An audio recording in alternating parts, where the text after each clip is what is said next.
back up.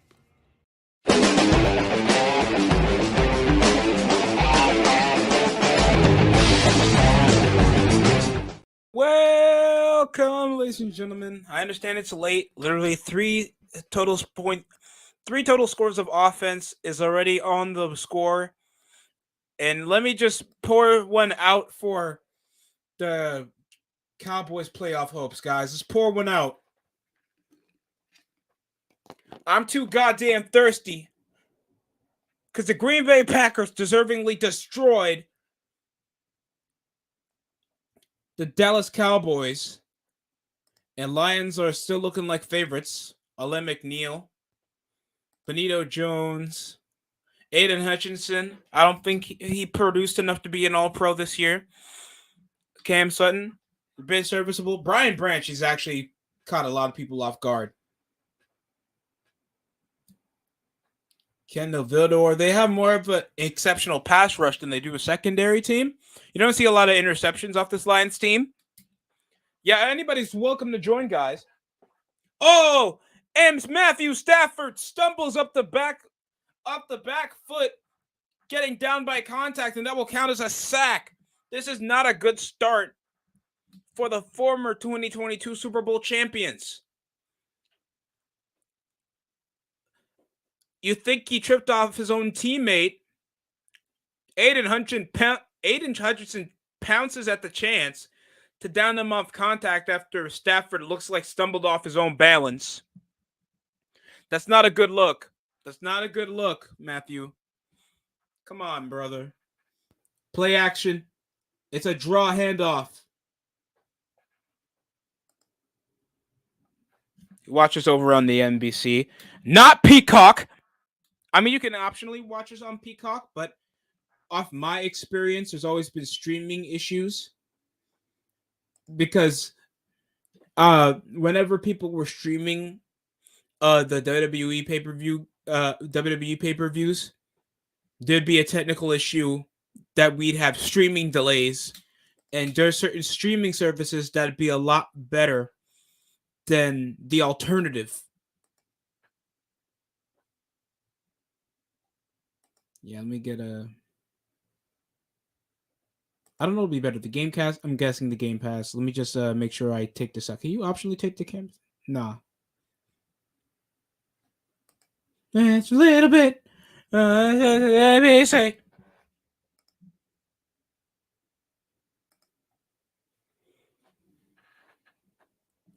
Make some touches.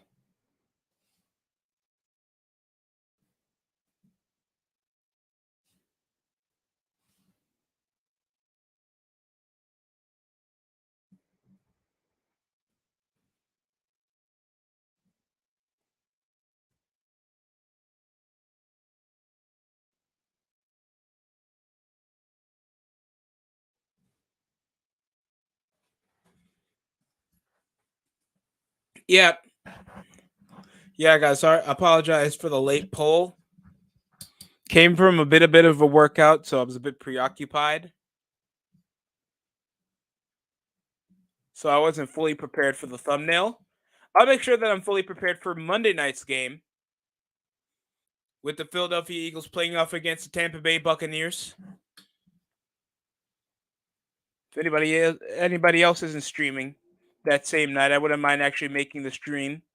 Give some further content. I'll probably make an individual video off a trade that recently happened in the NBA as well. So that's just for further update. If anybody tries to look back over to the stream. Is that Future or one of the Migos? I'm literally getting I'm getting Amigos sad song with an outlet not being used for T-Mobile and Apple. I think also LaMelo Ball's back in action. I think he's been back since his game against the San Antonio Spurs, because I saw him going to the paint with Wembanyama right there to defend. So that's cool. Good to see LaMelo Ball back after his injury. Hopefully that doesn't track him consistently all over his career. It'd be a waste of talent seeing LaMelo Ball get injured like that, man. Oh, thank God. Karen Williams.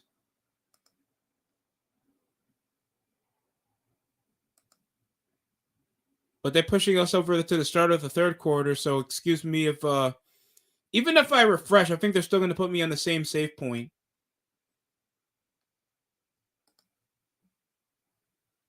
Yeah, but I'm sure nobody was expecting the Green Bay Packers to dominate so much of the Dallas Cowboys that came up over as the division leaders, facing off against a struggling but still a competitive Green Bay Packers team with a young quarterback. Oh, God, and Stafford's day keeps getting worse. Fucked up his hand. Looks like he got an exposed cut, but he's still able to play, man.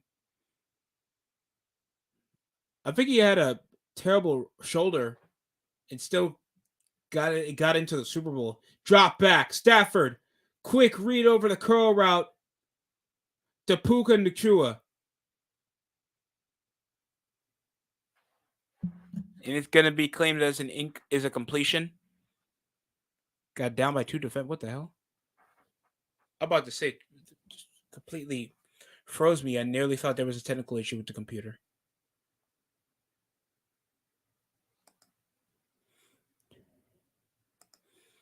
So, such poetic justice seeing former teams play against one another in postseason setting, knowing that Jared Goff, with his Super Bowl appearance, but couldn't get to the dance. Stafford traded.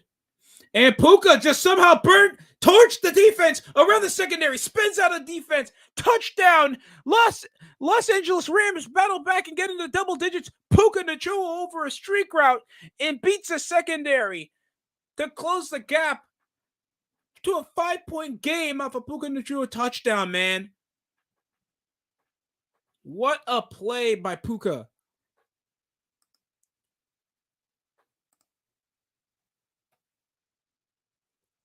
Cameron Sutton just looking flat-footed, just bit over to that jab. Puka, outstanding footwork. That wasn't just pure speed. Outstanding play. Yeah, screw him still for beating the Niners in Week 18, but I'm not going to deny that this young man has some talent, man. I'm not going to disrespect that. And the field goal's good to push us over to a 10-14 lead, opening the second quarter off with a scoring drive for the Los Angeles Rams, and the Stafford to Nacua connections have been hitting for majority of the season for this rookie to beat the receiving record for a rookie in a single season. Outstanding.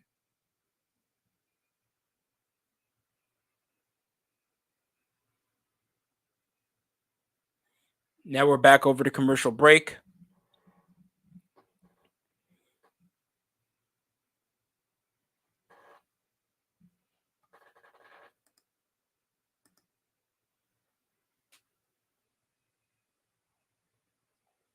Yeah, so I guess, and I don't want to say if it's the broadcasting or something. And also, if you haven't heard, Dwayne Wade has been announced again by Pat Riley. He announced that there's going to be a statue for him around the fall of next season. After recently being announced over to the Hall of Fame. So it's cool to see D Wade get the appreciation for being probably one of the greatest franchise guys as a Miami Heat.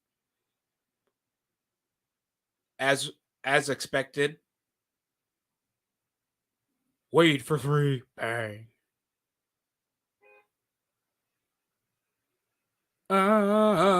Sometimes.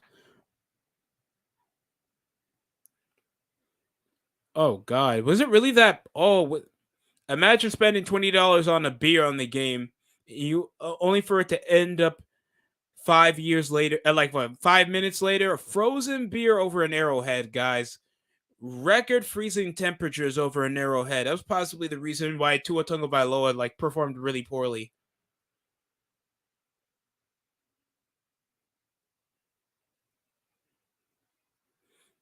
While in warm weather, Jordan Love had the career game of his life. My goodness.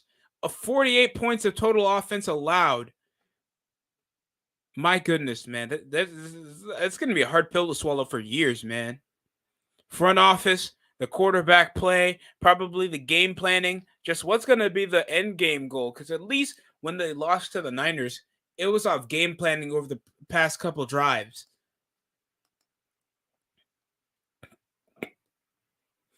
Stafford from 2009 to 2020 was the quarterback for the Detroit Lions, while 2016 first overall pick Jared Goff leading the St. Louis Rams to Los Angeles Rams to a Super Bowl they haven't appeared in since 2002, losing to the New England Patriots.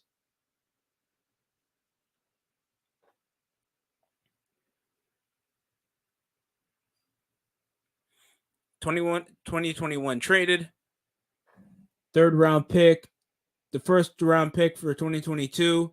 Lions in return get into midfield. Jameson Williams got suspended. Jameer Gibbs that showed out this year, while Matthew Stafford gets a Super Bowl win.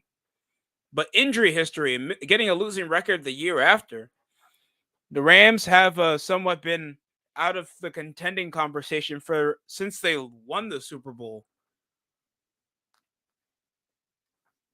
While the Lions kept upgrading, developing from a mediocre losing franchise to now competition with a long-term goals in mind. I don't know if Goff is in their future plans if they come out to be a top offense next season, but a 12-5 record leading the NFC North is outstanding improvement. And a carry for 5 over Jameer Gibbs.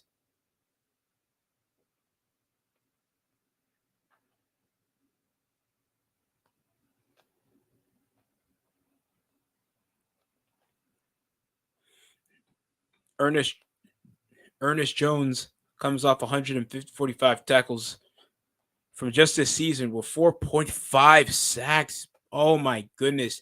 14 tackles for loss. This guy's a monster if that's the case. My goodness.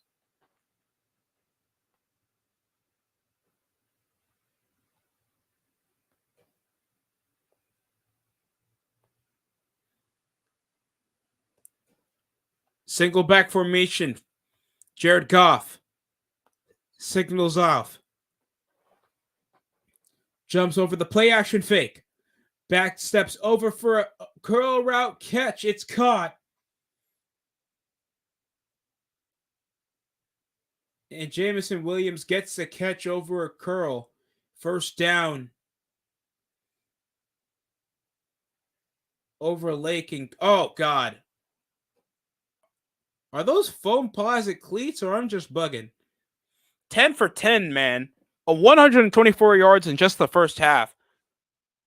It's a shame it's going to be incomplete the next possession over to Amon St. Brown for an immediate first down. Incomplete pass. I had to jinx it.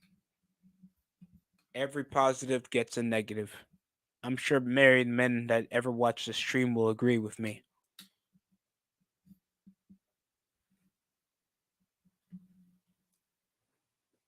My apologies if you thought that was too negative.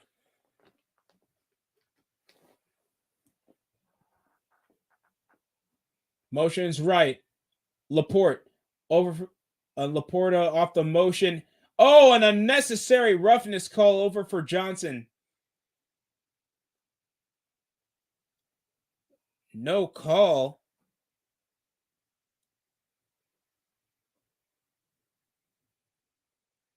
Over to Reynolds, and then look at the shoulder to helmet connection off the second tackle. There should have been a challenge for a necessary roughness call. That's ridiculous. But it looks like they're just going to ignore that.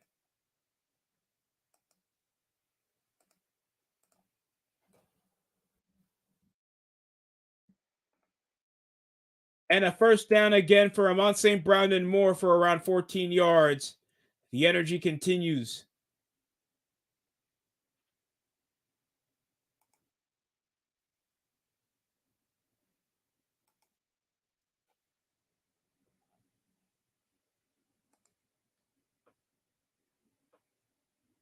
Back steps.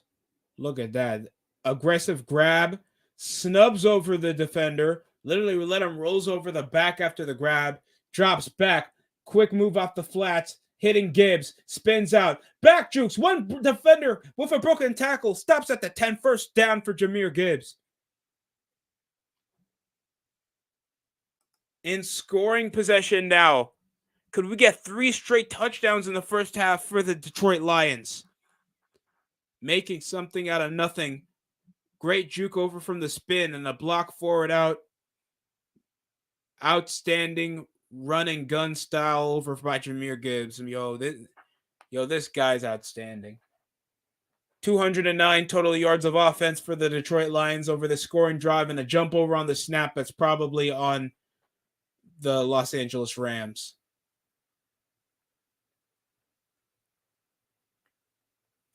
A neutral zone infraction. And that's a neutral zone infraction on the defense. Aaron Donald with a costly error that's going to give positive yards immediately to the Detroit Lions with the most pressures in the NFL.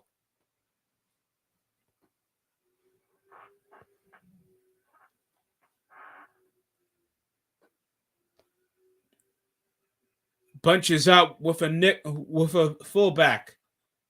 Pushes over the extra block. They have 2 wideouts, and they'll hand it off.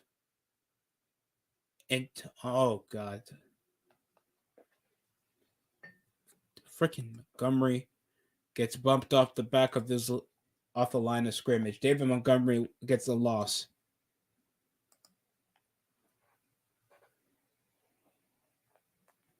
Carter Williams gets over from the gaps.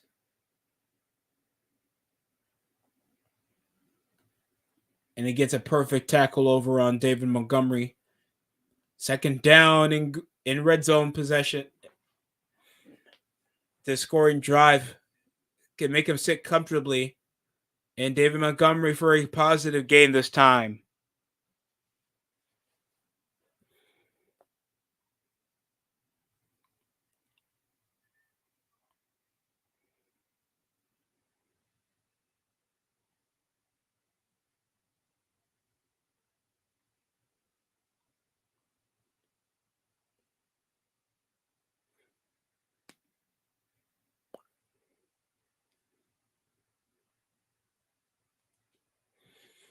All right, single back formation. You're here in third down. Come on, man. 6 seconds left on the play clock. 3rd and 3. A chance if they could at least get a yard short over to the end zone, they can continue their drive, or they got to go for the field goal. And that's short of even getting the first down. Well, the Lions gamble like they did against the Cowboys. Dan Campbell isn't shy of taking a gamble. Bars. I said it. Bars. Kill me.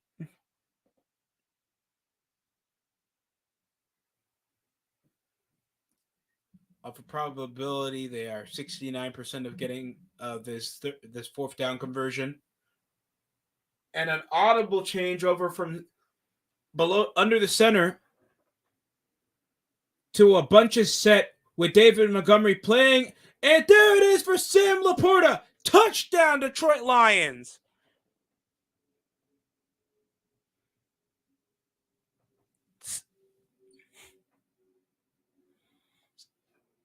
Catcher Matthew Stafford still checking over his hand to see if he can still possibly throw. A bunches audible off a not trying to risk the trick play, and Laporta just breaks through on Hoyt and gets the easy touchdown off the 4th down conversion to now push this to an 11-point lead off the extra point. Lions back on the comfort spell of a double-digit lead with only 7 minutes remaining. Sam Laporta has been the bright spot.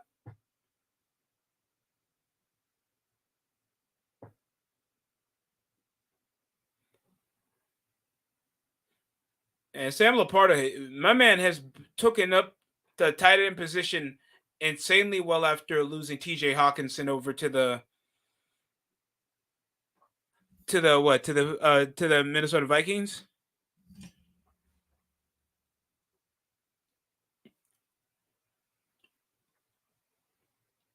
Hey, Pierre, you want to come out of here?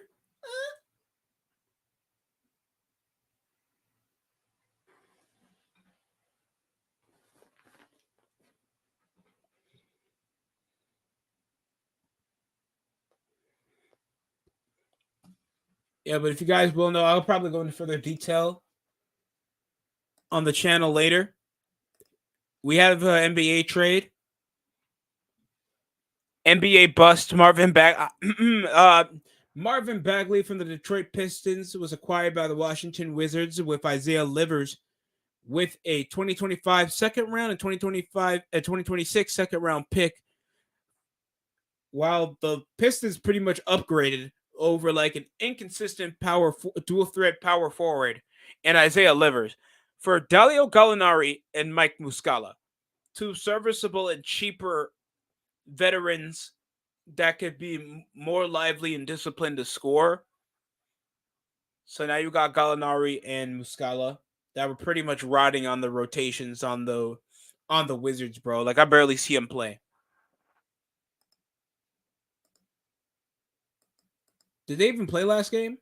They got pimps. Oh, they actually pimp slapped the Hawks with Trae Young and Bogdanovich and DeJounte.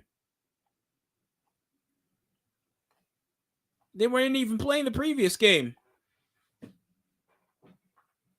Yeah, hopefully they actually produce well more than Marvin Bagley, because Bagley has barely been an impact over on the Detroit Pistons. So this would actually be an upside. So that's been the biggest trade to happen so far, and I'm sure a lot of crazier stuff are going to happen when we go further into the year. Yeah, the more Stafford gets hurt, the more the Lions just prosper. They are munching up this Rams secondary. Jahmyr Gibbs is having a great game. Sam Laporta just scored twice already, and freaking I don't know how Jared Goff is playing like they're making it to their Super Bowl run. Like, this is insane. Touch back. Stafford's going to be back on the field.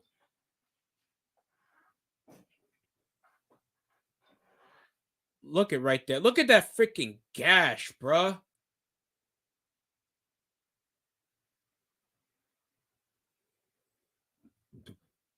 Stafford was still he was still warming up while just getting some treatment. Carson Wentz there when needed after getting that massive win against the San Francisco 49ers after getting picked up mid-season from the Los Angeles Rams, not being contracted to play since he was on the Colts. Spins out, Puka Nacua breaks over a tackle, and he gets the first over at the 45.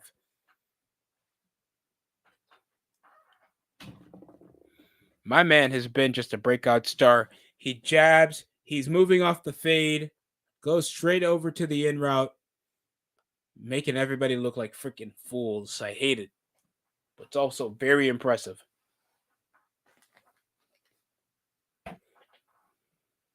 Nacua already with 106 yards with 5 receptions. Audible off pistol formation for Sam Darnold. Drops back with time in the pocket. Lobs it over Tyler Higbee. The intended receiver is probably going to be off CJ Gardner-Johnson off a pass interference call or a holding.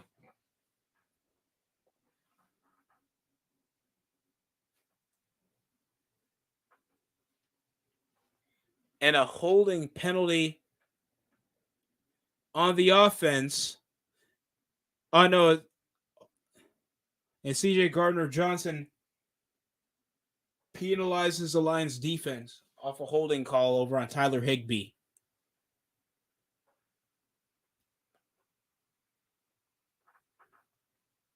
It seems like Gardner-Johnson still doesn't have that luck since joining the Lions. After having that issue,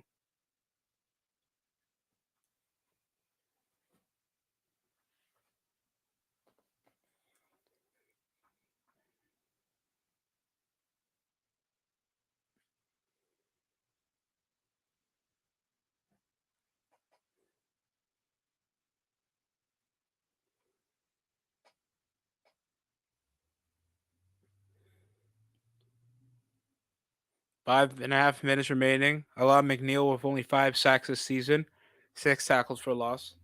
He still gets a lot of good QB pressure. Pistol off the motion. Cup off the slot. Stafford over the curl, and he'll find his target. And Skorotic gets the gain for only 3 yards, 5.5 remaining. Nothing can barely go the Rams' way. Skorotic's going sideline again. What's under the hat of Sean McVay?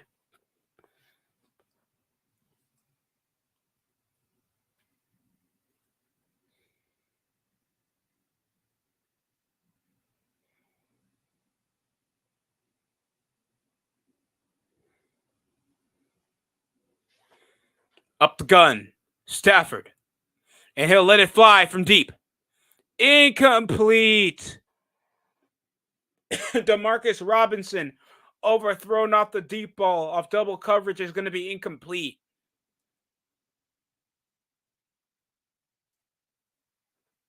I would have asked for a trade, Demarcus. I'm not going to lie. And there's Branch. That got a bit of a handle on Demarcus Robinson as soon as they get over contact.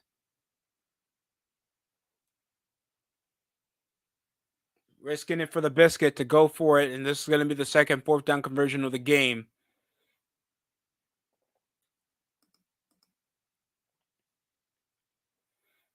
Drops back.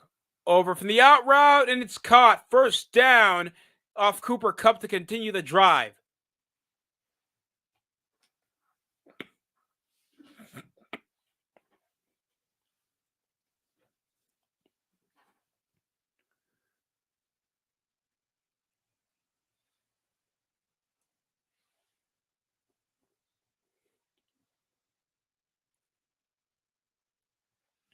An impactful first down to continue the drive to stay alive in this game.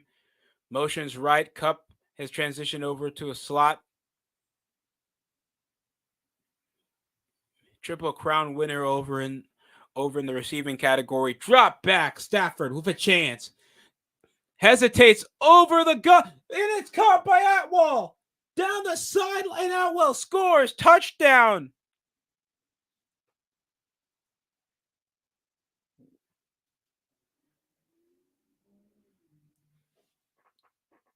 A pump over by Matthew Stafford. Atwell did a great job. He'll spin out, break over from the corner. He tries to leap over for the interception. Atwell grabs it before him and goes all the way. Does a front flip into the end zone. What a play. And the game's still not lost for the Los Angeles Rams.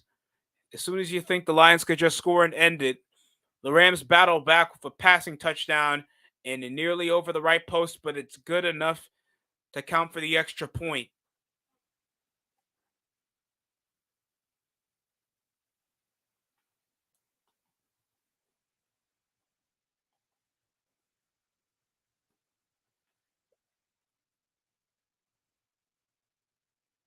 Now it's 21-17.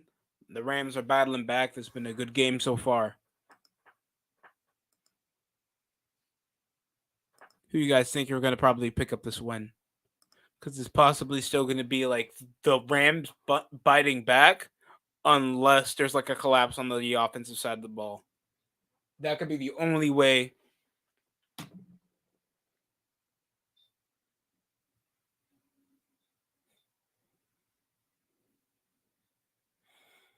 No way this had the script right. Kermit the Frog losing the first round over the wild card with this fraudulent Miami Dolphins team.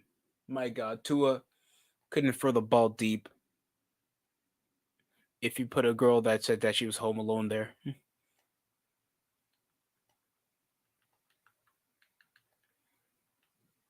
I'm sure it's still going to take time. The Dolphins are still a great team. I don't know if they have even a longer shelf life or like a more potentially like contending shelf life like the Buffalo Bills.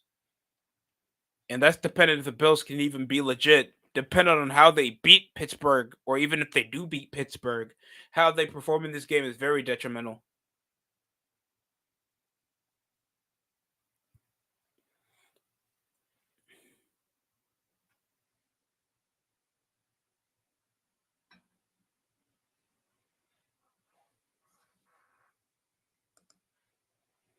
Yeah, Marvin Bagley's a freaking bust, bro. I'm done. I'm sure a lot of Pistons fans, Kings fans, gotta know like Marvin Bagley's like a waste of space.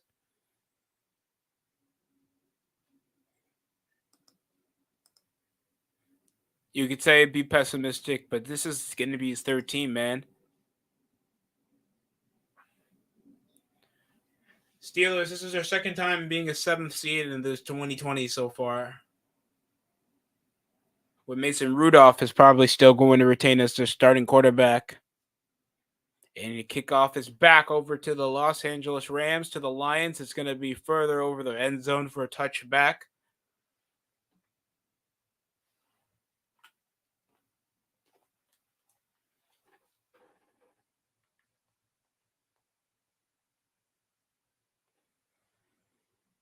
Both quarterbacks have been exceptional.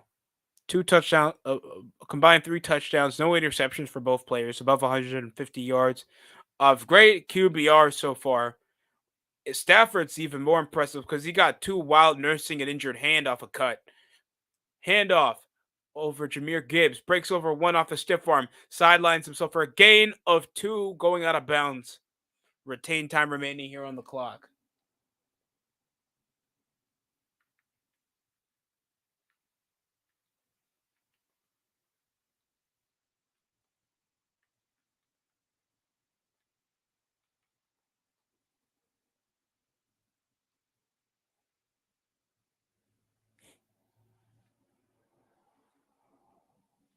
Bill Nye, the science guy. That's what you look like. That's what you look like.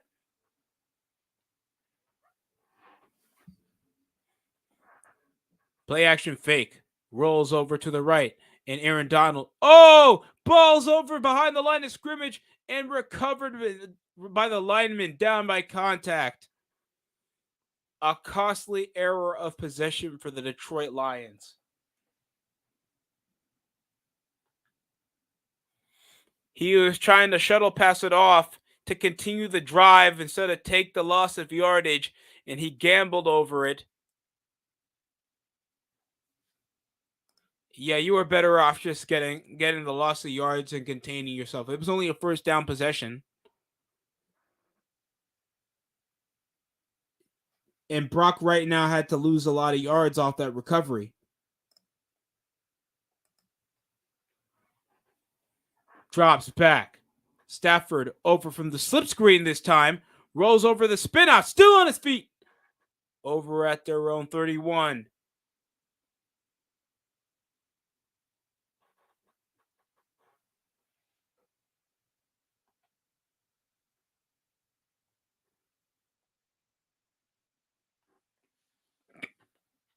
Got 2 minutes to spare left here in this first half. Been a good, high-scoring, competitive game where people could actually watch this on free TV. Honestly, why even air it? If they're all playoff games, they're all important. We don't put. I think they even put like the NBA play-in on League Pass. Like, come on.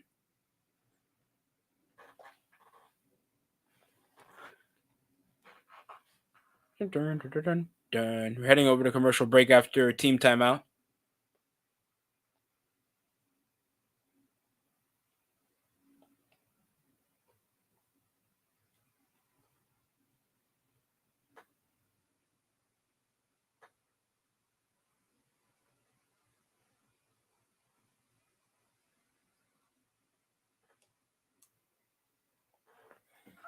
Oh God, is he wearing a hoodie onesie, bro?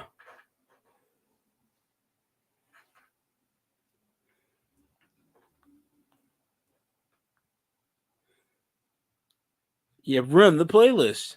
They're all for Madden 24. We really didn't try this year, like always. Like Madden 24.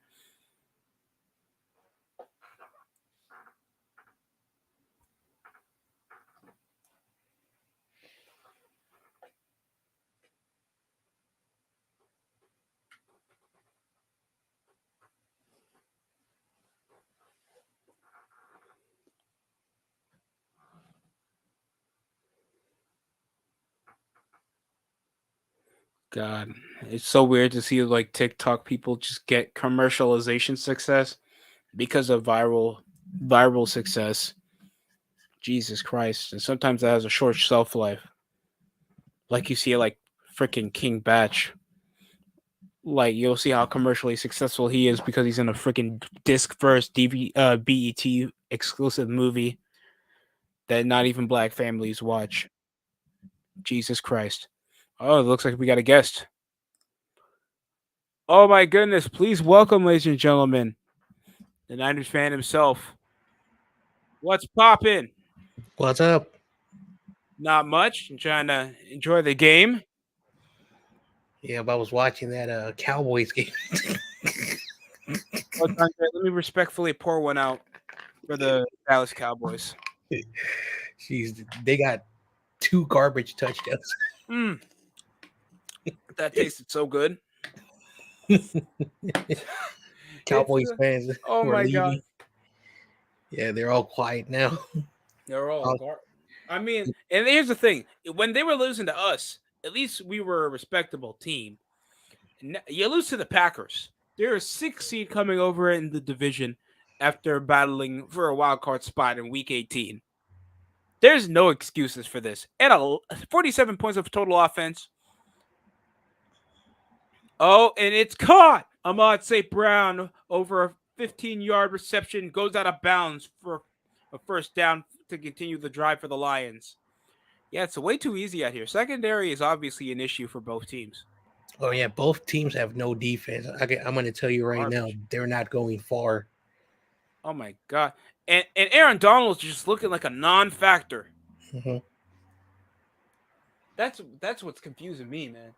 If we know Aaron Donald, his pressure really impacts a team. Yep.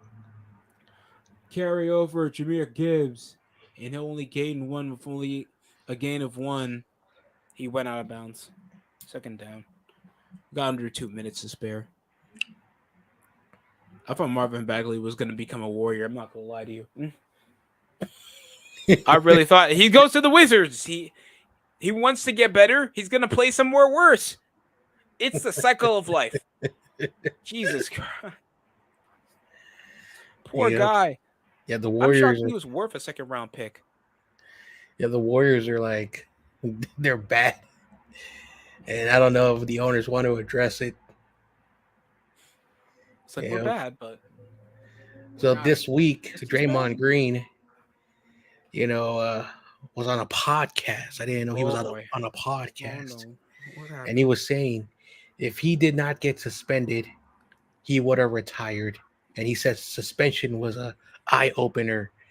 And he also said that he had 78 million reasons to not retire. What a dumbass! Really? You He has basically just 70 admitted reasons. to yourself that like if you retire, you're basically leaving $78 million on the table. Oh wow. So Warrior fans like hate him now just for him saying that, and I'm glad. And it took the Warriors fans way too long to figure out that he's a moron. Look, I don't respect Draymond Green, but him complaining over to the coach and he said he was crying together with Steve Kerr. Jesus Christ. I would just live it off. Even if he gets traded, you're still going to be contractually obligated over the money annually by the Warriors. The team that trades for you is just going to compensate the cap. Mm-hmm. That's insane money though for 30. What? How old is Draymond? 34 years old now. Yep. Oh wow. All right. And then almost 2 weeks ago, I want to say like 10 days ago, Mhm. I think it was Kaminga or Moody or somebody who told the media Steve Kerr doesn't know what he's doing. Oh, Jonathan Kaminga. I Yep. heard about that already. That's insane. So Jonathan, yeah, he ran over to the locker room after the loss at home. I think it was on the road or at home against the Nuggets, and he mhm. came around complaining over to the media. Steve Kerr doesn't know what he's doing. He's not utilizing me properly. It's like Kaminga, you've had years of minutes where you produce as a fringe rotation big. I swear, if you were on the Knicks, you're not starting over Julius Randle. or even Isaiah Hartenstein, respectfully. Mm-hmm. And a safe catch after an unsuccessful drive by the Detroit Lions after 2 straight incomplete passes back to the Rams with a minute to spare. Like, honestly, you really think there's any potential with some of the rotation guys that the Warriors drafted over the past decade? Like Steve Kerr kind of exposed himself Mm-hmm. this season that he does not play young guys, and he never has the urge of developing players. And I've said this, and it's pissed off Warrior fans. But again, it took Warrior fans almost a decade to realize he inherited a good team. Like I used to make fun of the Heat coach because he inherited LeBron, and he inherited Wade, and he got LeBron and Bosh. But when those guys left, they were bad for a couple of years, but then he was able to retool the team, and they have been consistent. So I'm like, okay, at least he knows what he's doing. So Kerr, on the other hand, is like, Wiggins, like you're not playing good no more. Clay, you're not playing good no more. Steph Curry, well, why are you getting so tired more easily? The dude's 35. And here's the thing, you probably have heard this before, that people thought like systematically Curry was always a system player because of the off ball ball movement, fast paced style. It wasn't Steph Curry having the same play style when he was in Davidson, and even during his injuries. Mm-hmm. So you can't say it's depicted over on Steve Kerr, because before there was a Steph Curry, there was Mark Jackson, and after hence over the full season off season moves to get depth, Steve Kerr was just rolling the ticket over the talent that he's had. There's Mm-hmm. never been a particular way whenever fans say a Steve Kerr based offense, because uh, there's been coaches that play the same way Steve Kerr does. Mike D'Antoni plays a better Warriors offense than the Warriors itself. Mm-hmm. So you cannot tell me when they had Harden, Trevor Ariza, Ryan Anderson, Nene, they were one of the top scoring offenses over the Warriors. And you know when that happened, oh John Jay? Mm-hmm. When Kevin Durant was on the Warriors. Yep. So you can't depict that. Even when he had Team USA, and that's no excuse if you literally have all the American born NBA talent to your disposal, and your small ball fringe fast paced offense doesn't work for an overall NBA team. That means Steve Kerr really doesn't have a legitimate option for a coaching gig anywhere else, in my opinion. Mm-hmm. That's probably harsh, but that's my opinion. Well, like I said, it has to be said, but again, Lakem, which has been a huge, name when it comes to ownership, like he said, as long as I'm the owner, I want to win titles. That was 5 years ago. That was 5 years ago when we lost to the Raptors. I can't believe 2019 is 5 years. 5 years now. Wow. Yeah. That season when it started, we made it to the playoffs. We lost to the Raptors, but when the season started, he says, as long as I'm here, Bob Myers, myself, and the rest of the ownership group want to give Warrior fans titles. We want to eventually one day have 10, 15, 20, etc. It's a bit accessible because it's not going to happen maybe in my lifetime. But he says that if we can get to 10, titles, basically like 3 more titles Mm-hmm. to get to 10, that's what he wants. So, but where's that now? You know, your Fine, general bro. manager is now part of the Commanders ownership group. Motions up Cup. Cup has been used primarily more of a slot, or just a route running conversion piece more than like the primary option. I know he's older. Oh, first down for Cooper Cup. Aiden Hutchinson tries to strip him over the ball. It's going to be a gain under 10 seconds before the half ends. And I guess they'll walk it off to head over to the tunnel, 17-21 for halftime. Sorry to cut you off there, John Jay. No worries. Yeah, basically you have 38 points in the first half. We could see 80 points because both teams' defense ain't good. Yep. I can't believe that there's a possibility that Jordan Love will be the quarterback of the Packers for a decade. They just get lucky. Bruh. They just get lucky. Like Brett Favre was a Falcon, and then he went to the Packers. Was very successful over there. Only won one title, which was, difficult. Aaron Rodgers won a title quick, and then went a decade of being just being part of a Cinderella team, and that's about it. They're always, the bridesmaids. There you go, but never the bride. There you go. Never the bridesmaid, never the bride. Glitter, but no gold. Yeah, and now you got Jordan Love that's been fringe over a development period for the Packers and just making it over to the divisional round while being second best in the division. Mm-hmm. That's kind of insane. Hopefully, Jordan Love exceeds expectations, so the Packers can go back to winning ways. Well, again, like he could still be a quarterback for a decade. Like, he could be like Favre and Rodgers, great quarterbacks, winning the accolades, and no Super Bowl. Bruh. So you always got to put it there. Hey, that's the track record in the last 30 years. They've won 2 titles and they've had MVP quarterbacks. You know how many Hall of Famers the Vikings have and still no Super Bowls? That's insane for me. Mm-hmm.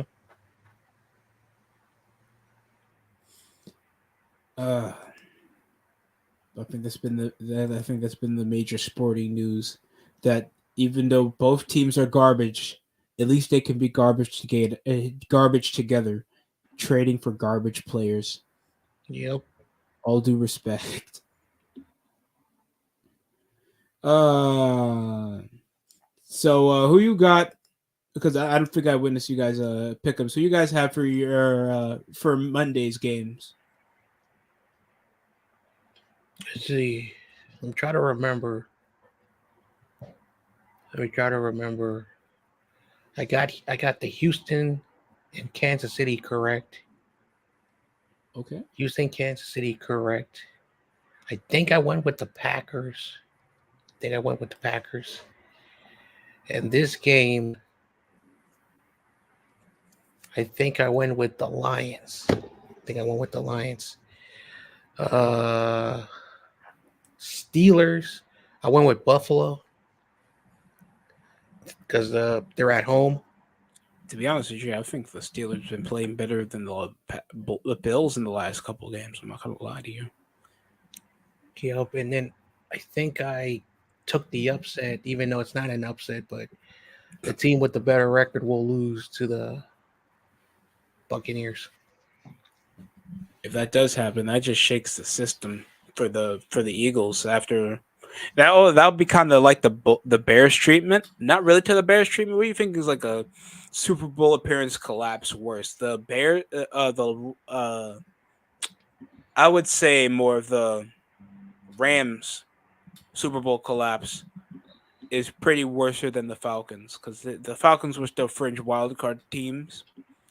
The Rams fell out the face of the contention conversation just a season later. Mm-hmm.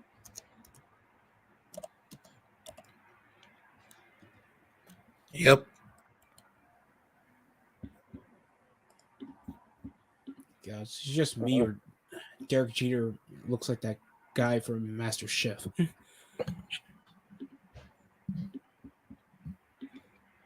Derek Cheater. Oh, Jones, you got to get mummified. Jones got to get himself mummified at this point, man. That's offensive. I'm just playing. Jerry Jones, he just looks like he He like declines in lifespan whenever he says a word. Mhm. Why we keep getting losers on the commentary desk? Why am I seeing Jason Garrett after he couldn't even get a coordinating job with the Giants? Oh, damn. But anyway, man, I gotta go. It was nice talking to you, buddy. I got my own Appreciate it, stream John to Jay. do. All right, you have a great night. Yeah. All right, we're still in halftime show. They're discussing over the Packers' victory against the Cowboys.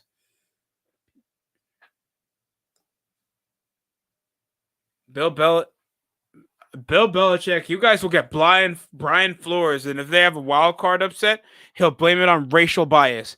I swear to you, it's not going to be Bill Belichick coming to Dallas.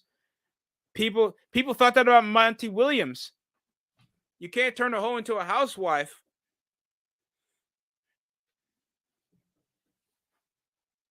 Me personally, I won't take it back.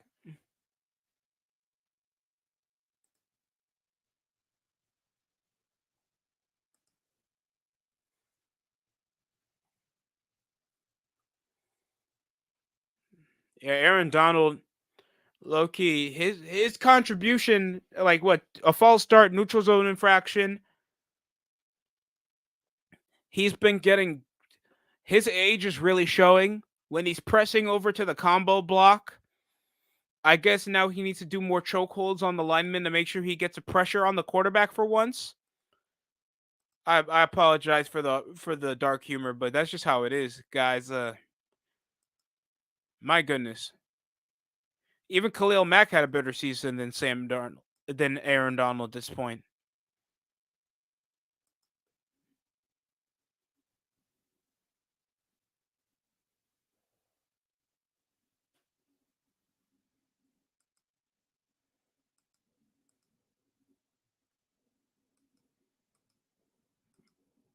Wow.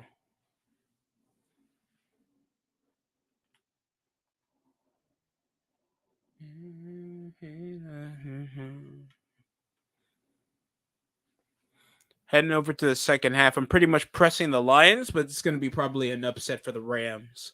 And like the closest way possible that I would really love to get a very exciting ending to this.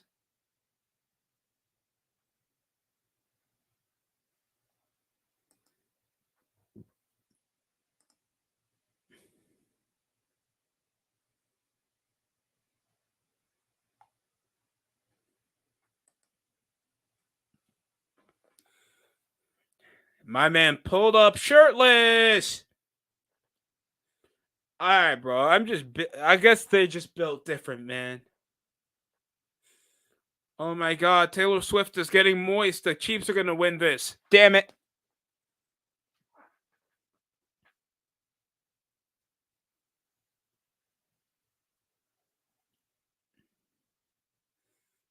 Why do I need another subscription service when I can literally watch it on free cable? They really want to entrusting the profit over a restricted subscription service than free television. That just pisses me off, man. Everything needs a goddamn subscription service. The more you think about it, sure, sometimes it gives you an expressive like library of binging content, but sometimes televised media, I think, gets like a bad rap when it just comes over like a lack of content and how you can, they want to like exclusify everything now. Just maybe that's just maybe it's just me putting too much of this to stress over, but I think a lot of people could notice that,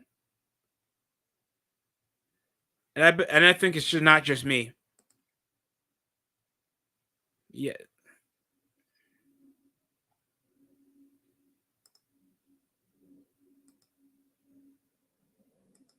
yeah. But shout out to John Jay that was just here for a bit of a visit. Hope everybody has a great Martin Luther King Day, by the way. Okay, it's not. I mean, not in that way. Like I don't treat it like an annual holiday. I don't get anything on sale, even though that would be pretty funny. Wait, it's Martin Luther King Day. It's Martin Luther King Day? Give this Negro it for sale. 60% off. 80% off. Every insult to his ancestors, 20% off extra.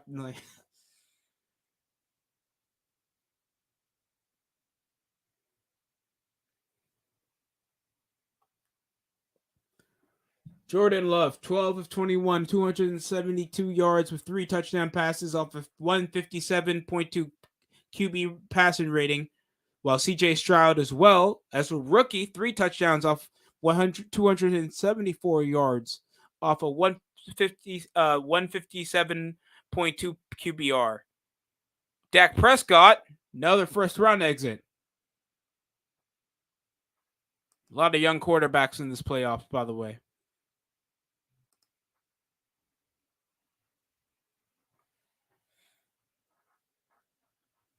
MVP race. Shea Gilgeous-Alexander's there over Luka, and Embiid missed a couple games, didn't he?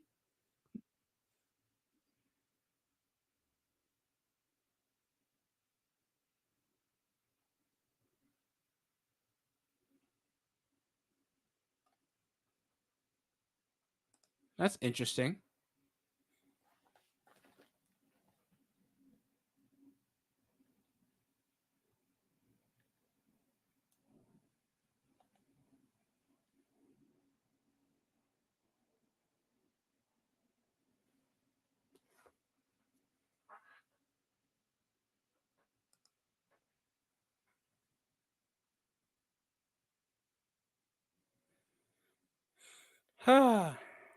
Should be nearly done with halftime. What time is it on my phone, real quick?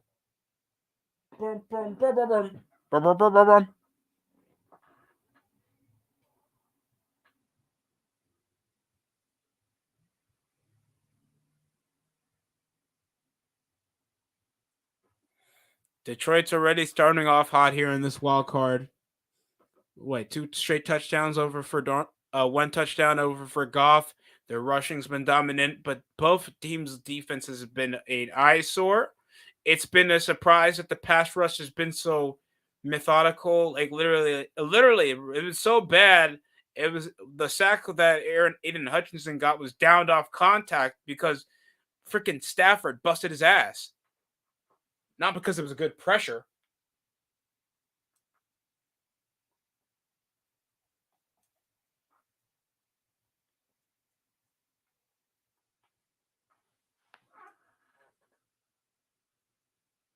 Puka Nacua has been having probably the best first half performance since Keith Jackson back in 1988. Second postseason game, which 3 rookies scored a touchdown in the first half since 1957, man.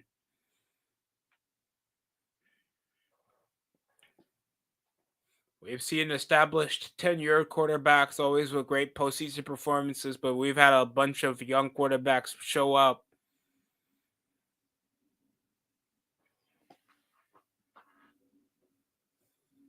Fox will start off the kickoff.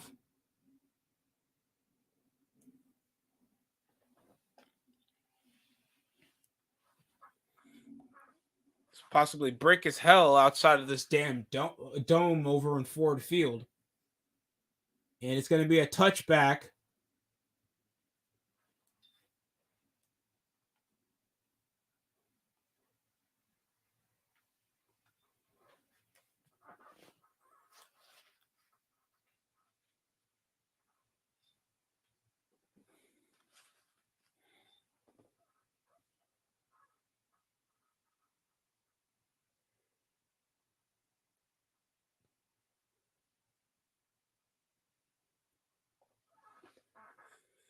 Dan Campbell's only pushing focus over to Aaron Donald off the presser.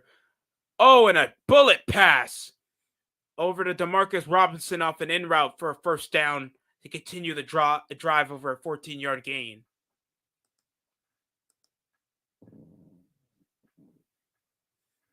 Sorry if you heard that.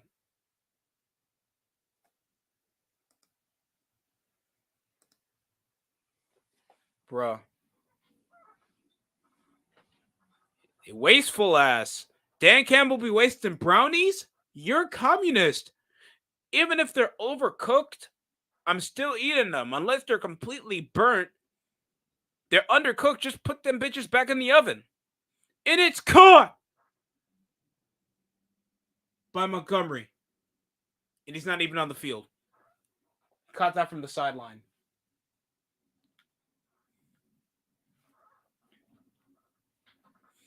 Aiden Hutchinson, good rip. A grab over from the stop and just this close. A good pressure that could have been a positive first down for Cooper Kupp turned into an incompletion. Intercepted by David Montgomery.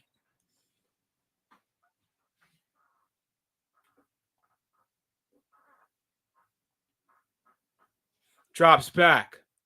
Pumps. Over from the lane, and it's going to be a dive over from behind the line of scrimmage. That'll count probably as a sack.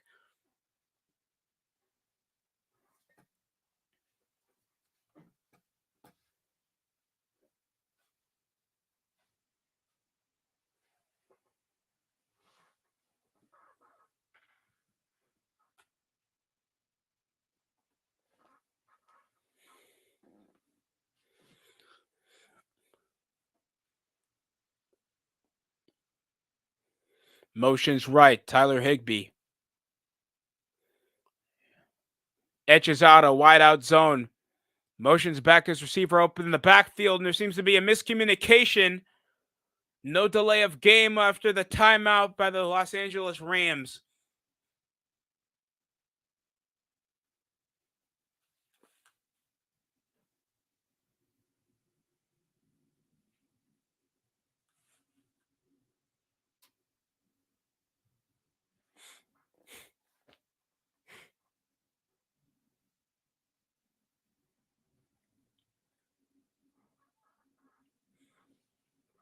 Still, Houston upsets a very stacked Cleveland Browns team with experienced but aged Joe Flacco.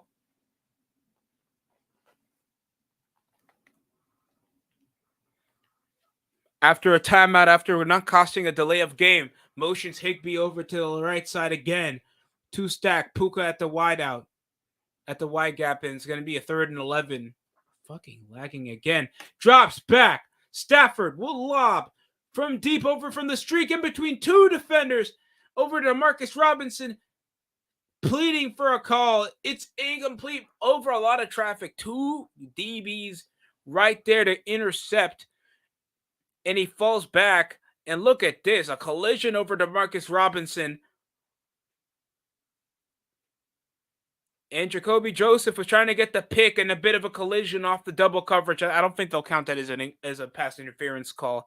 So it's going to be 4th and 11. Ethan Evans will punt back over to the Detroit Lions. It's going to be good enough to go farther to the end zone. Touchback. Lions had an outstanding first half, 21 points.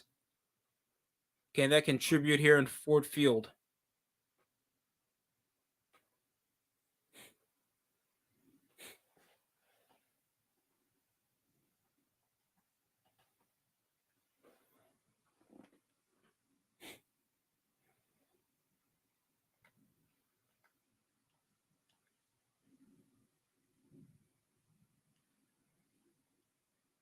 Oh my God. Grocery store. Jesus Christ.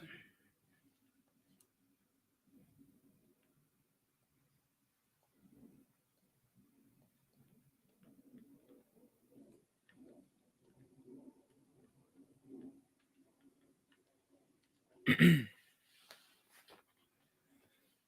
is like the 25th car commercial.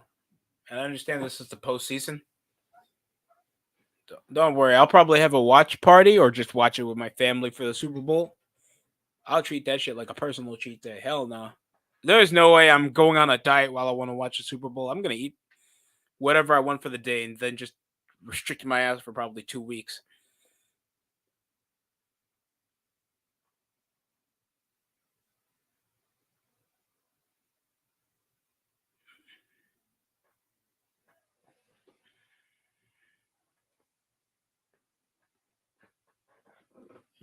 I swear to God, I want to be homophobic when I look at this T-Mobile ad.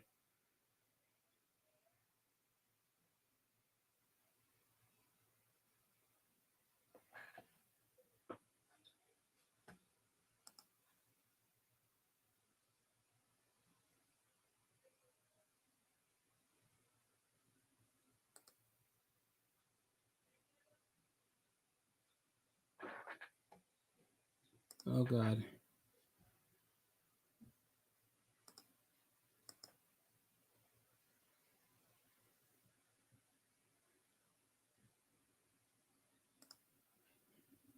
Also, Kings are facing the Bucks. That's probably going to be a great game.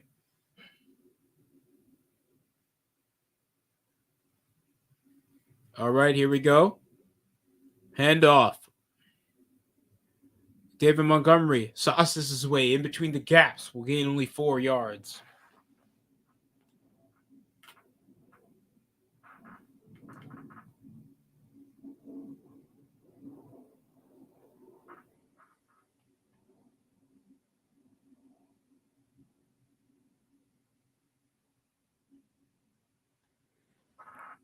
Excuse me.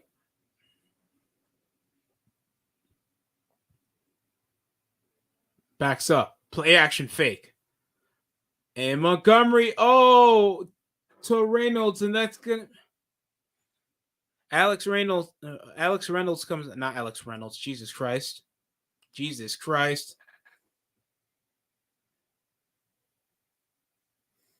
Josh Reynolds. That's Josh Reynolds. So close of a grab over from the outside round. That's going to be incomplete.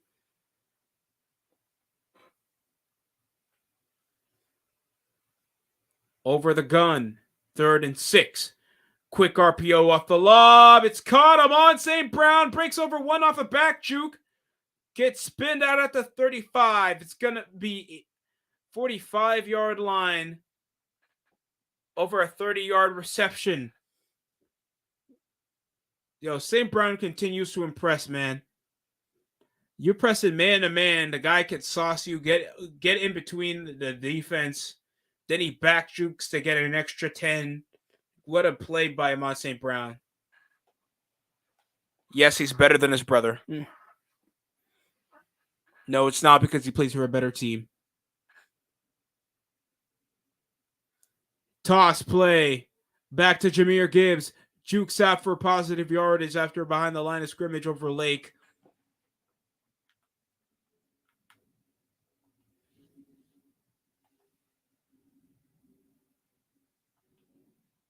Bruh.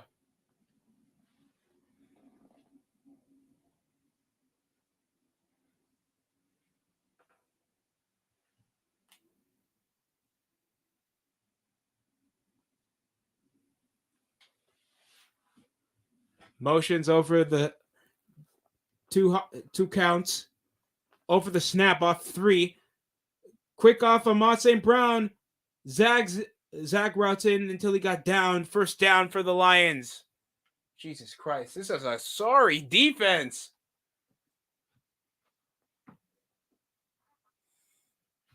He zags. They have Sam Laporte.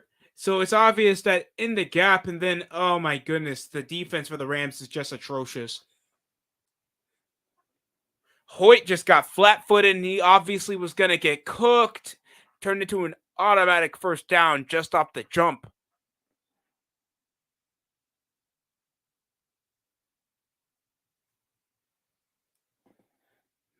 Breaks over the defense. Gibbs gets stopped up the backfield.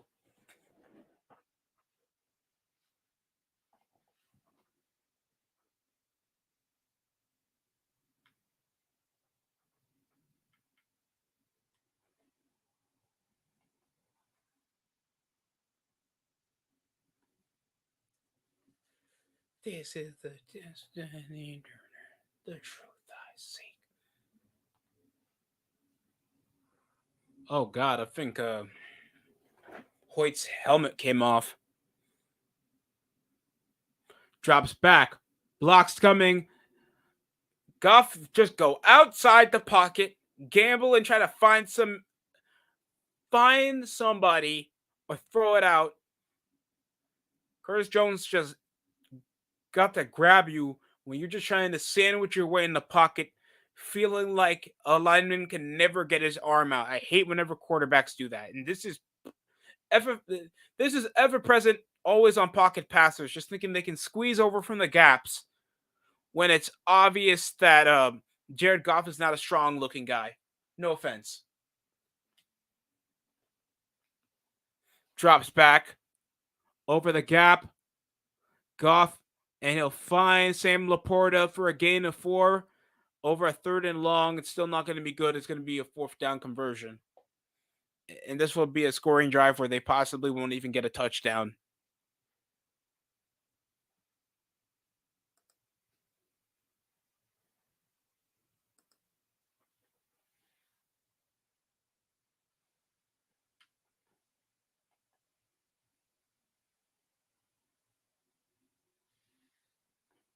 Damn. And field goal's going to be knocked up. It's good. Unlike your mom. Respectfully.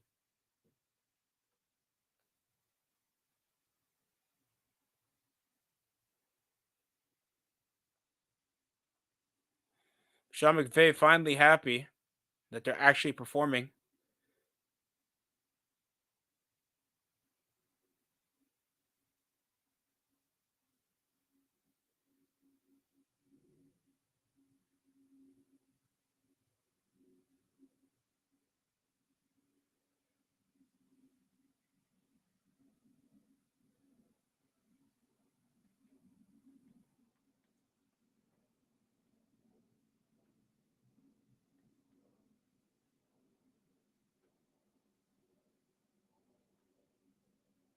Everywhere you want it, that's the way you see it. I swear I've heard that in so many movies, movie trailers. It's not even funny. Everywhere you want it, that's the way you say it. Everywhere you want it, or commercial. I sort of like. What are you thinking in commercial? In commercials, what's like the most overused song played for any commercial?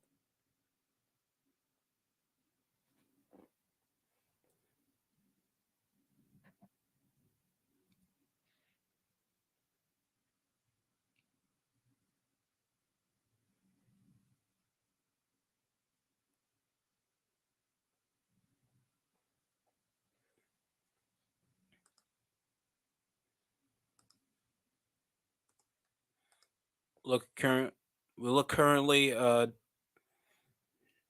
Started 10 for 10 off the half was Jared Goff. He's 19 of 22, and this is probably the worst drive he's had all game. And that's very impressive. Rushing game is obviously went over to David Montgomery and Jahmyr Gibbs. They're hot stepping, they're creating moves, and they're getting first down conversions, but the passing game has been more dominant. Just on both sides of the ball, the passing game has been the positive for the Rams and why they've continued off good drives.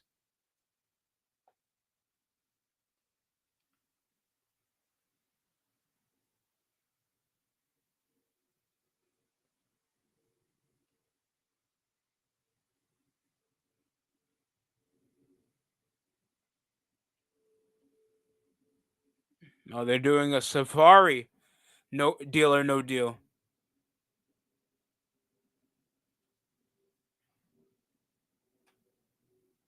It's good to see TNA back, man. Dolph Ziggler showed up, by the way, for TNA. If anybody got to see the pay per view, I actually got to watch the full show with my little brother. You said Fox or Fucks? Please mean it when you say Fox.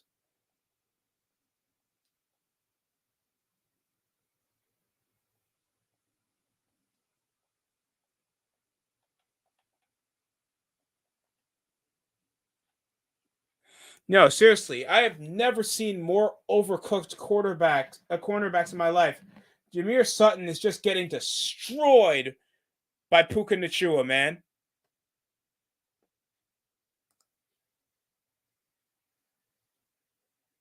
Pistol formation, Stafford motions right. Puka Nacua has been having a breakout postseason performance as a rookie. Oh shit! CJ Gardner Johnson tried to take Kyron Williams' head off.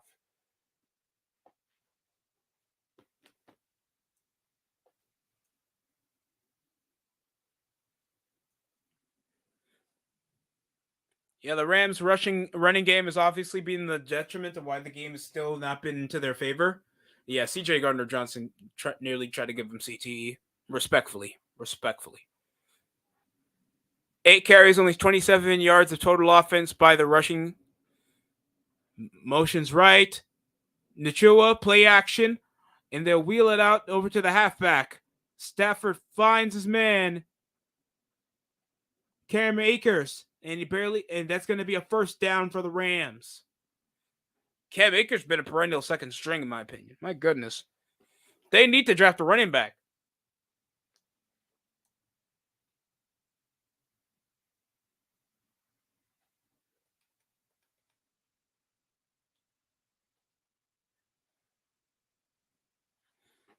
Stafford's an all-pro. I think people keep forgetting Stafford. He's older, but he's always been a consistent gunslinging all-pro quarterback. He's just been overshadowed by so many great quarterbacks when he was drafted, man. It was 2009 when he got drafted, guys. What do you think he played with? Nakua over Joseph.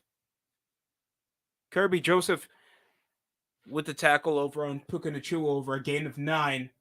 Second and short for a possible first down. Well, that's 115 off his sixth reception. That's his first one of the game of the second half, by the way.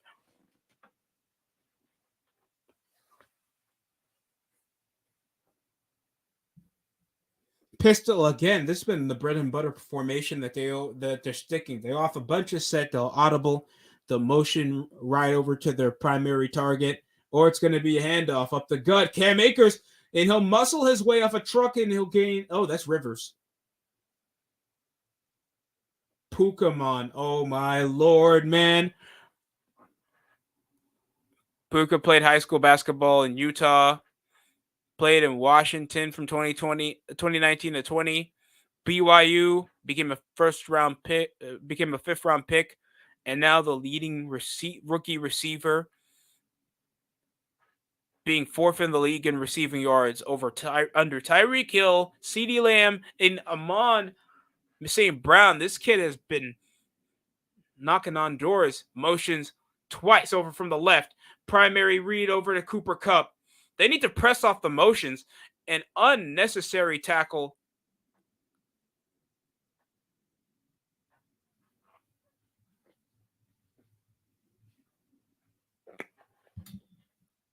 You know, I mean, why would that be your first question? Puka Nacua, isn't he Polynesian? If he's Samoan or Hawaiian or whatever, bro, that already answered your question.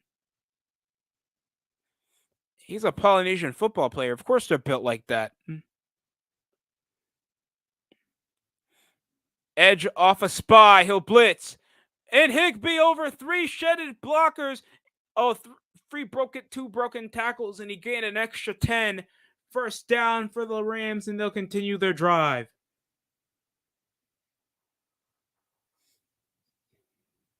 An edge off the curl.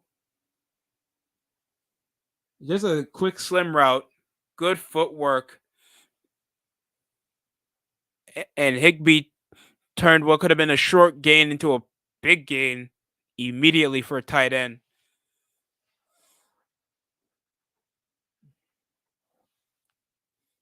Quick play action fake. Rolling out to his to his left. Slings off target over to Demarcus Robinson. Finds no one. And I guess they'll appoint that as an intentional grounding. I don't know if that's going to go as a holding.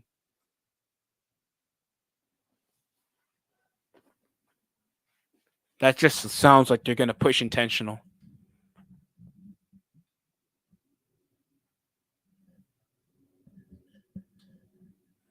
Oh, now my linemen are all legal. Coach, get over it. Please get over it.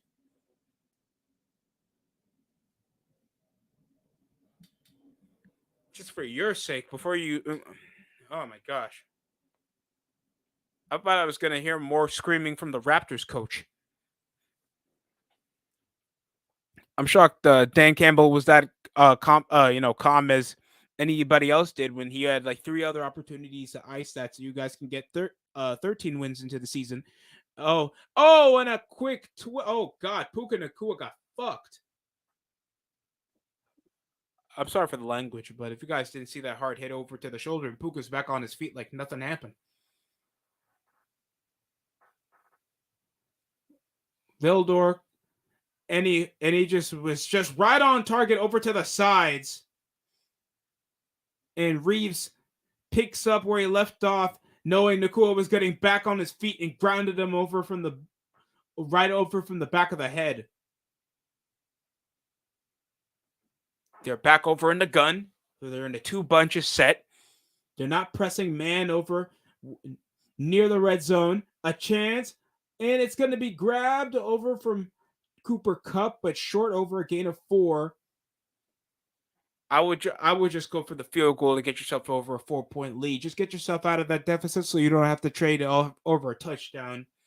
And Stafford's still hurting. It didn't even look like he got contact. It's probably still the aching pain off his hand. Aiden Hutchinson spins out over the defense. And it came off collision after the hit.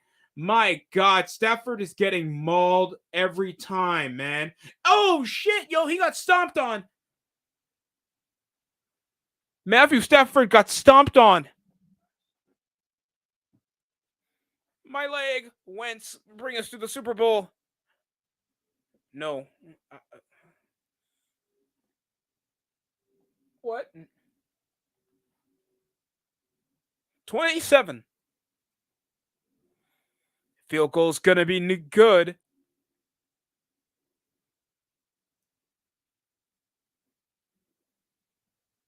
What's gonna be the game plan here? And what would happen if Stafford's just out completely over from the game? Hutchinson comes with a late hit after the ball was already thrown, an immediate helmet hit, and I saw a lineman stomp on the shoulder, a release around the right arm, and you see Stafford gritting his teeth, man. This is not a good day to be Matthew Stafford health-wise.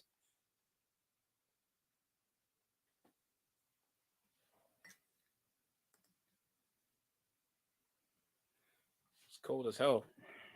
Windy as hell, too.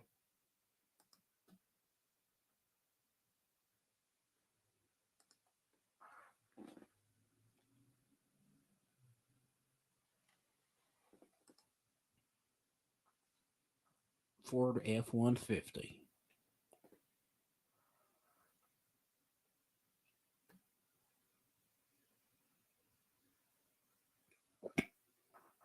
Dame had a game winner?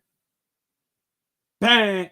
Every game against the Kings, Damian Lillard gets a dominant performance, man. What the hell? Chris Middleton sitting out.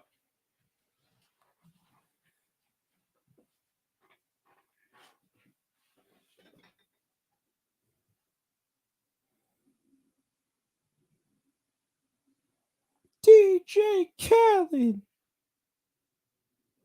We the best music.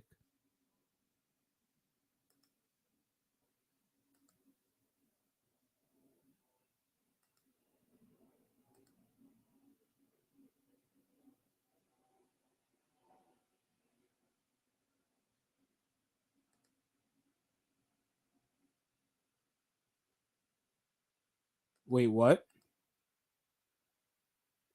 I swear, these medication commercials, they gotta chill out. And any unwanted children might cause inflammation, swelling, death, a DLC package of death.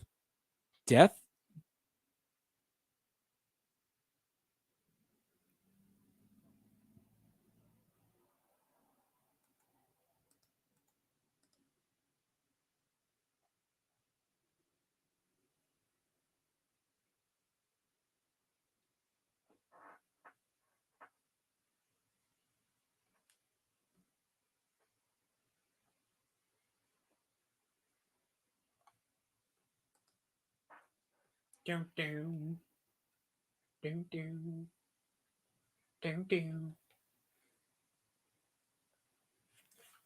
Here we go. Field goal.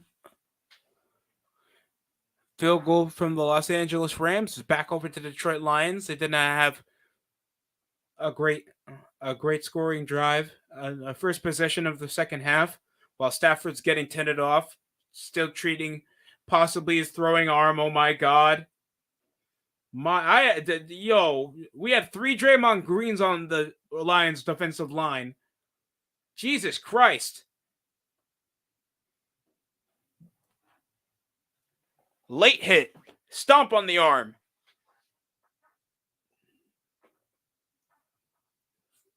Freaking Lions D-line turned into Dudley Boys immediately. And Amon St. Brown with another first down, having a great game for the Lions.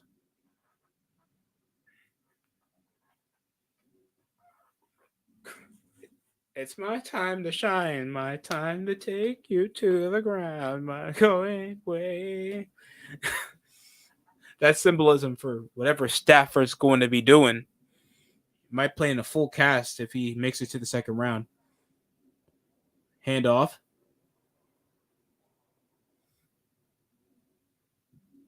And Bobby Brown off the combo block. Donald has been insufficient when it comes to even pressuring.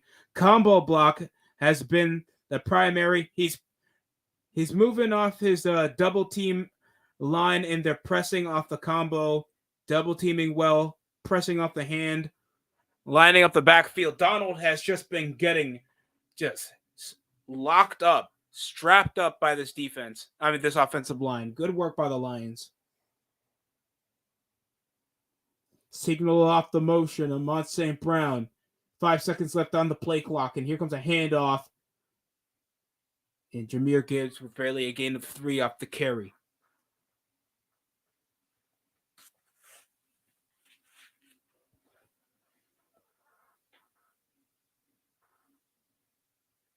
No shit.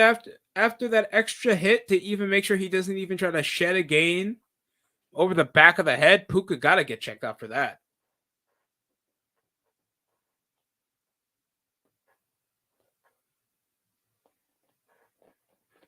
That Puka guy is going to be a problem if he keeps playing the way he did all season. Breaks over on a loss of balance. Trying to break over for the pocket. Matthew Stafford, another person that got tripped up. He's warming up as we speak. Seems to probably a quick fix over in the tent room to see him continue to play. He edges out over from the D line, gets well blocked, and it looks like Stafford tripped. Jared Goff tripped on his offensive lineman. Okay, I thought he tripped on himself.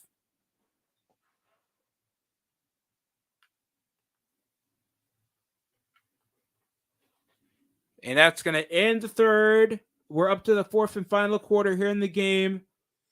Down by 4. The Los Angeles Rams are creeping back, but still the health of Matthew Stafford is a question. Can the running game keep up, and can the defense actually get somewhere? It's all on the Lions if they can try to get some points on the board. Or else the self-destruction can be the reason.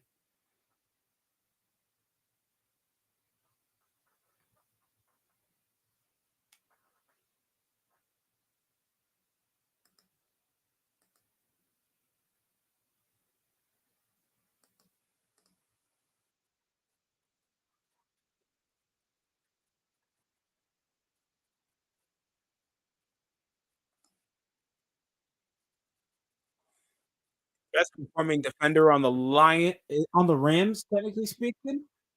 It's either Ernest Jones or Quentin Blake. Not overall tackles, but just pressures. Michael Hoyt has tried his best, but they keep zoning him out where they're trying to target that linebacker that can edge out the gap. And knowing Michael Hoyt, he's probably not the most explosive on the tackle when it comes to stopping the skill players. So that's kind of the reason why the Lions are prospering so much on the offensive side of the ball, but they're not scoring as much as how they did have in the first half. So good to see them remain consistent, but the Rams are creeping in there, but I still have the Rams the Lions probably picking up the upset. I mean, it's not really an upset if you're the division winners, but you know what I mean. Rams have a bit more postseason experience with Sean McVay than they do with the Lions. Yeah, it's either been C.J. Gardner-Johnson, Brian Branch trying to rip the head off Puka Nacua, and that D-line was just trying to murder Matthew Stafford, in my opinion. If they can't stop him, you can't hurt him. That's the Draymond Green motto, if you know what I'm saying. I think everybody knows what I'm saying.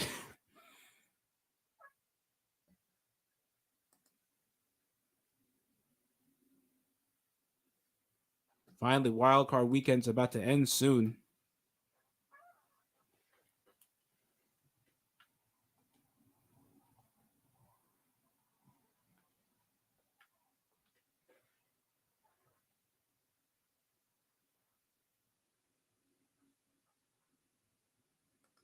Yeah, just already poured one out for the Green Bay Pack, the Dallas Cowboys.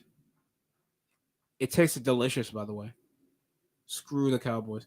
All right, we're back here for the fourth and final quarter. Fair catch called after the kick return over by Trammell.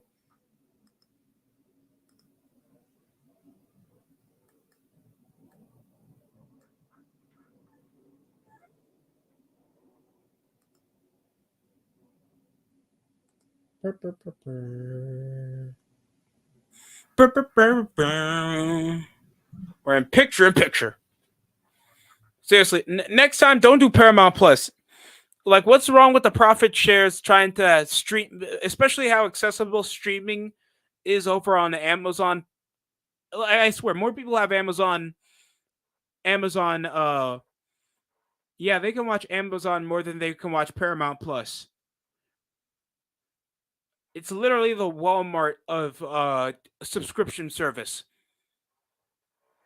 How the NFL is more off the profit margin to just like benefit their cable partnership than they are making easy money. Like accessibility should be more of their reach, especially how with cable TV they can do the same thing with Amazon, especially for playoff football. Wait, what's wrong? Puka Nacua is going sideline again, but he's pushing back over to the field. I don't know if they thought something was still wrong. My man is still walking straight and back into the field.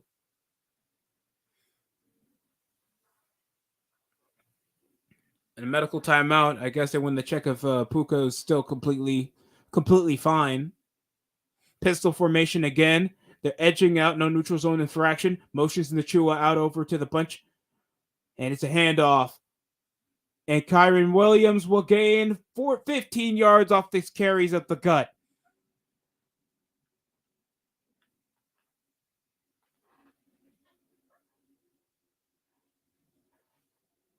They're pressing over pistol. They're attacking over the gut. And Kyron Williams has great footwork. I don't think he's better than the pass running backs the Rams have. Like, I don't think he's better than prime Todd Gurley. But he's exceptional. He can push over positive yards. I don't think he's a game changer. But that was the best carry for Kyron Williams. Oh, well, ball comes in loose after the gain.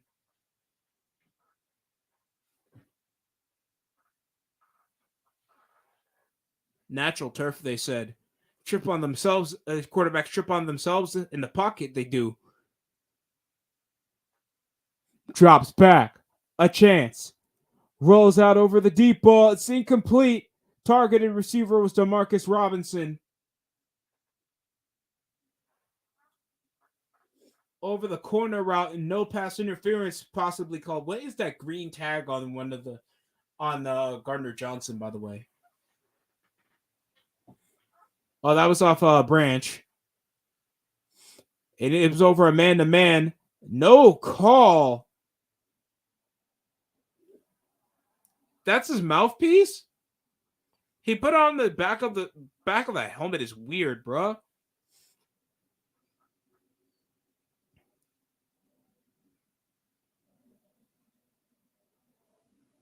And a timeout by the Los Angeles Rams. I guess a game planning mistake. They want to sacrifice a timeout then risk a loss of yards where they could possibly turn it over.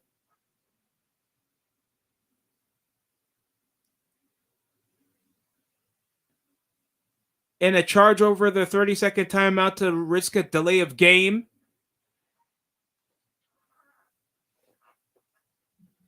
And Barry Sanders is here, of course. Hall of Fame running back. Legendary for the Lions organization. Sadly, postseason history is given, and M&M's here, of course.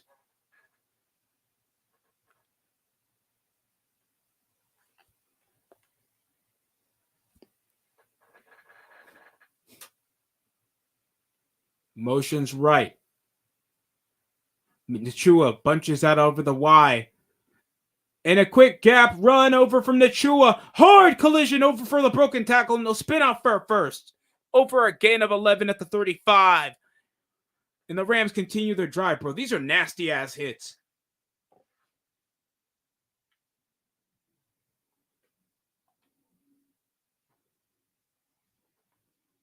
Damn. That's tough. Puka Nacua, that kid is tough, man. Seventh reception, and this is the second of the half. Motion's over. Back in the primary gap, and the Kyron Williams off the handoff, and he'll get stuffed up over the line of scrimmage.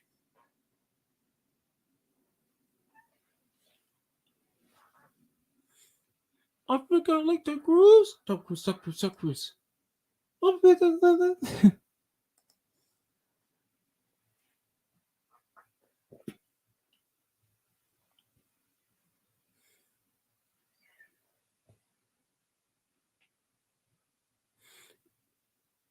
Yeah, their run stop has been probably the best in football. Secondary is a bit questionable, and the best thing, the passing game has been very impressive. Their run game has been a bit lackluster than last season. Oh, and it's again, Demarcus Robinson finally gets a good grab after some questionable stops over the secondary. No pass interference calls, but a bullet with a literally like that fish that got injured back at SpongeBob faked his injury. That's literally Matthew Stafford. What a grab over the end. Got downed over by contact. One of the better, safest catches you can make. Tyler Lockett-esque catch.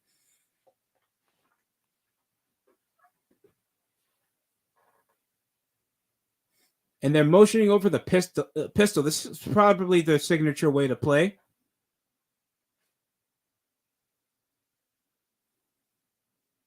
Kyron Williams up the gut again.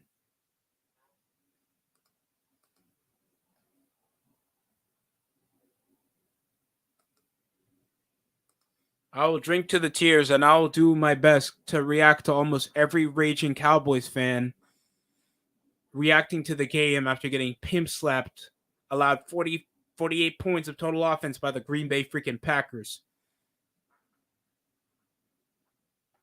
And hopefully Jordan Love's become a good quarterback if this is with some great postseason success.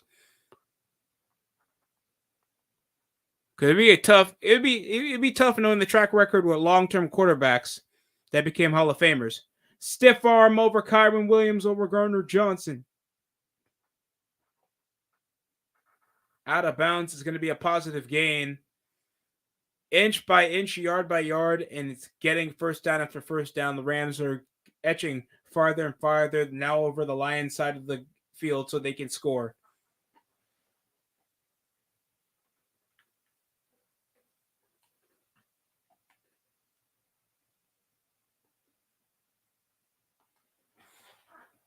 Excuse me.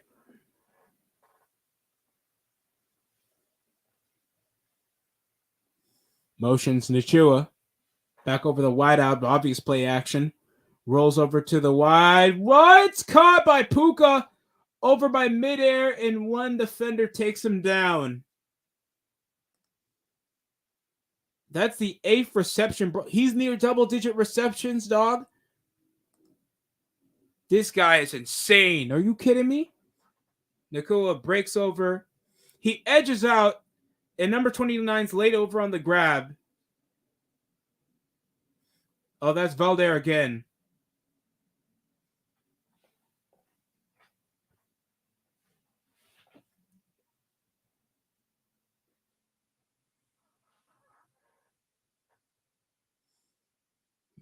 A quick motion, and it's still lost over the line of scrimmage. And Kyron Williams couldn't get anywhere.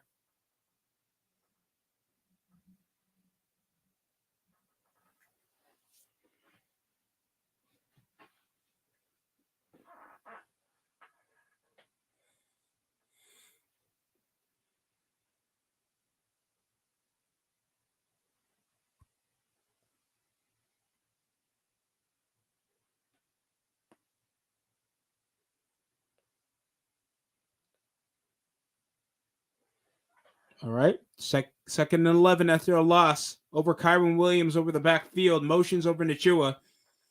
And then whenever they're edging out their receivers off motion, they're probably going to be the primary target. And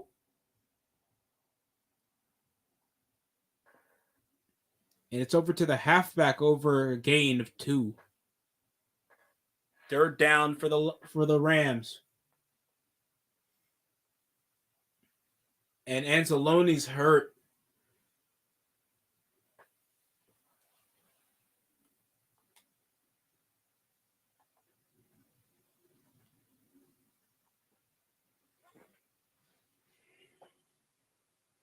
Injury timeout for the while it's still Rams possession.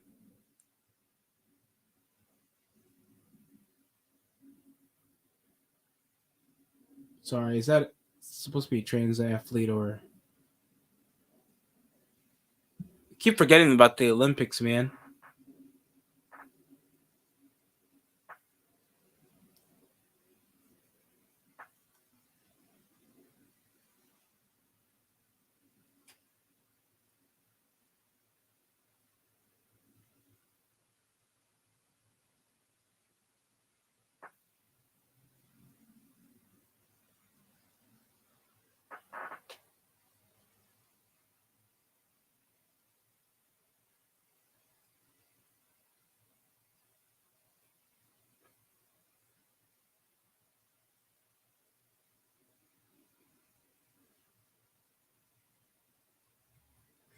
Dun, dun, dun, dun, dun, dun, dun. Dun, dun, dun, dun, dun, dun, dun.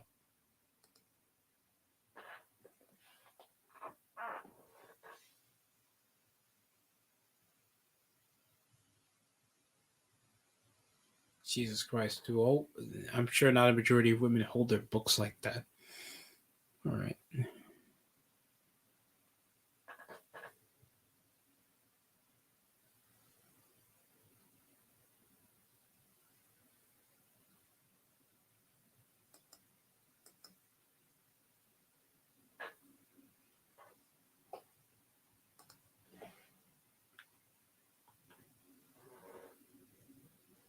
Jesus Christ.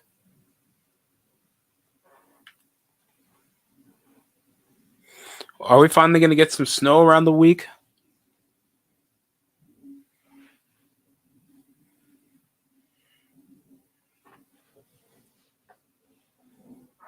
All right. 2 drives. Unsuccessful off scoring position around this half. Only a field goal from Los Angeles and Detroit over this whole game, this whole second half after a high-scoring first half. Motions over in the end zone. Lobs over deep. One-handed over to Cooper Kupp, and it's broken out. Incomplete. CJ Gardner-Johnson breaks over the fade route. Well, the Rams gamble. It looks like they motioned him over as a nickel so he can fade out, get the one-on-one, and Gardner-Johnson gets the bump over on Cooper Kupp. Over the one hand with a bit of physicality, and he broke up the pass.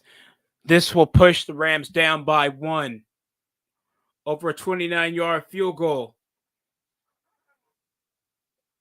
And bullets it in. Wide over to the right, but still good enough to get in between the uprights. 23-24. Lions need to score now. It's me.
God, man.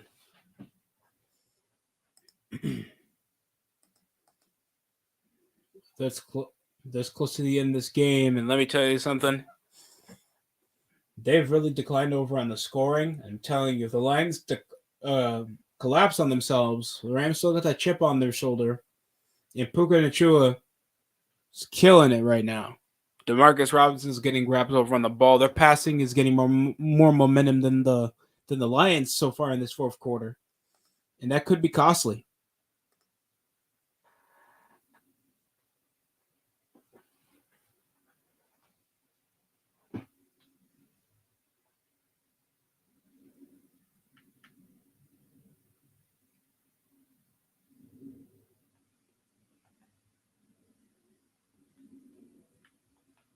USA.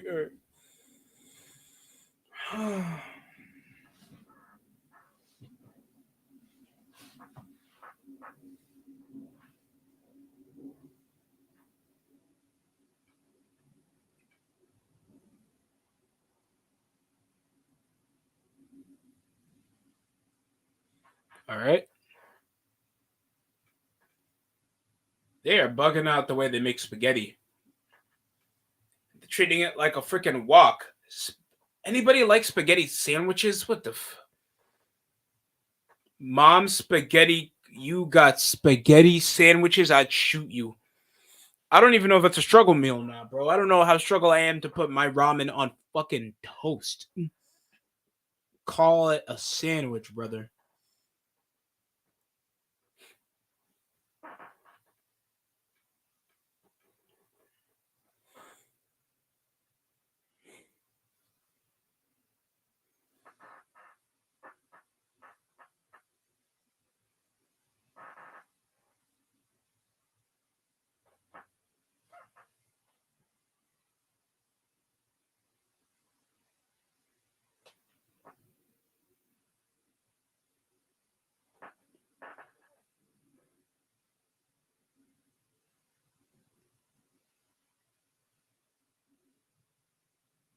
Okay.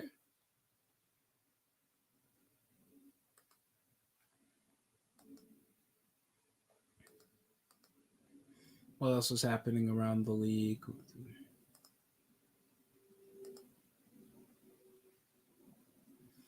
Suns are up against Portland Trailblazers. Bradley Beal, I wonder how he's playing right now. Bradley Beal's been only a +1. Only scored 12 points. Everybody in the starting five is over double digits. Yusuf Nurkic, 12. Beal, 11. 22 with Devin Booker. Grayson Allen actually is the second highest scorer right now. Miami Heat snuffed away the Hornets. Tyler Hero had a good game, and so did Bam Adebayo. Overtime game winner, and the Timberwolves beat the Clippers.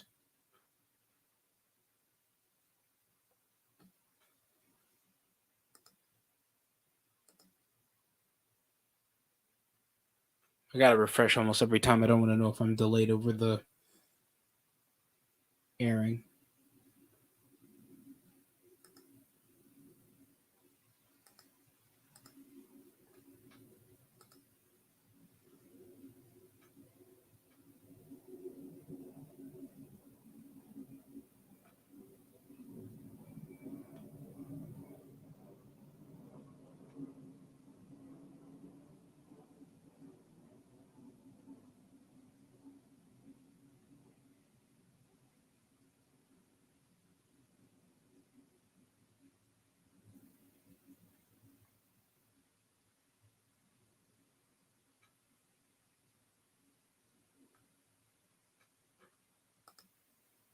All right, now we're back. 8:10 remaining.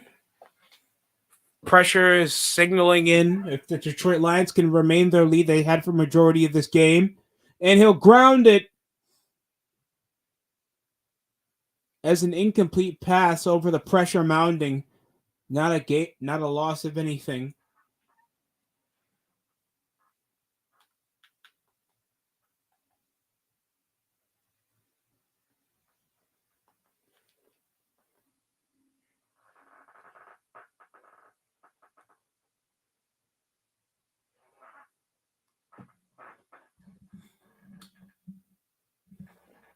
Play act, handoff over Montgomery for a gain of 7. That's going to be a gain of 6. Okay. First 3 drives, 214 yards of 21 points. Last 3 drives, they only got 91 yards. They've only scored 3 points over this entire second half. It's been highly condensed and defensively focused. Pressure's on if the Lions can even still retain this lead before they head over to the divisional round or not. Drops back over the pressure mounting, hitting over Amon. Not okay. And Weatherspoon continues a great rookie run. Michael Hoyt comes over the pressure, chips over a pass interference, just close down the focus. Over for Josh Reynolds to get the target. It's going to be incomplete. Another 3 and out for the Lions, man. This is tough.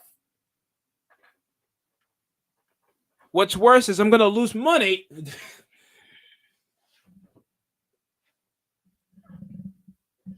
Oh, fair catch.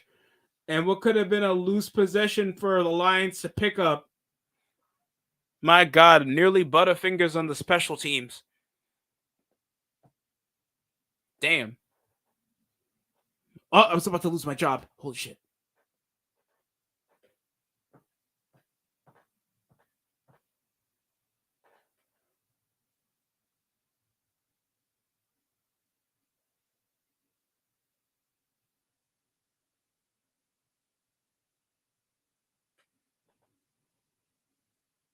Oh my Lord, these commercials keep getting sadder and sadder, guys.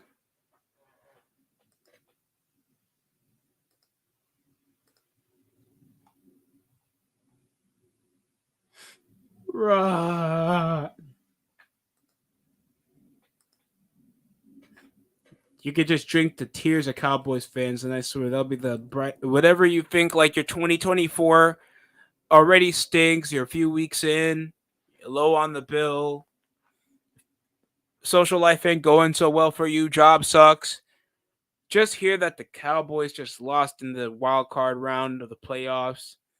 I swear your confidence will go up at least tenfold just by hearing that. I know I did.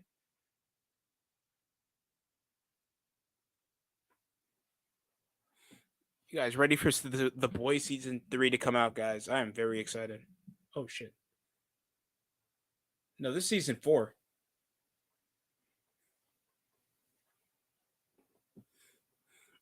All I expect, I know they're taking their own creative liberties with the way the story is told than how it is in the comic.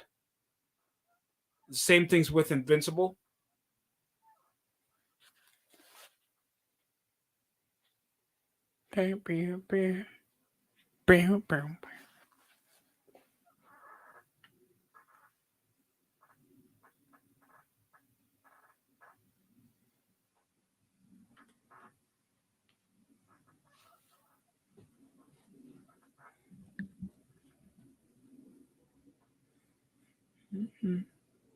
Oh man, the Pepsi logo is crazy.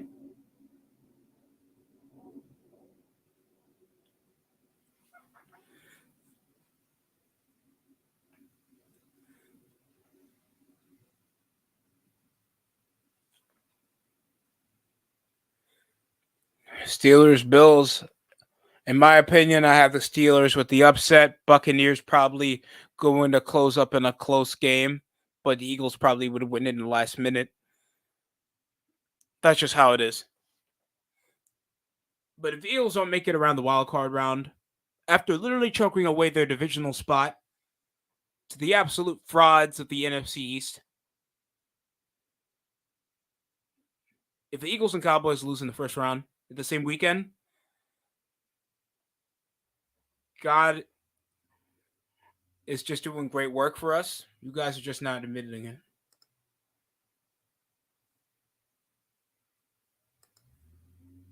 And Kyron Williams. I don't know if he's in medical. Oh, God, I think his finger's messed up. It's already casted around his glove, man. It's that bad.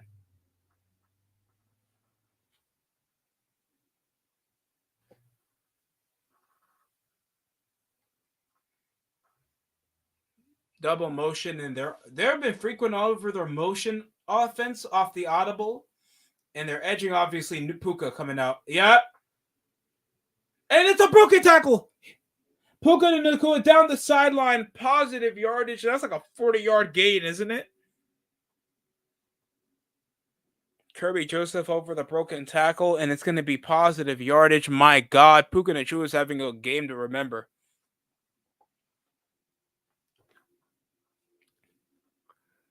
Why is the secondary getting cooked? My goodness. This has been going on all game. Lions defense. Oh my God. Near 200 yards as a rookie in his first playoff game is insanity. Nakua drops back. Stafford under pressure. He'll sling it short. Ronnie Rivers over the break and gets the first down and more.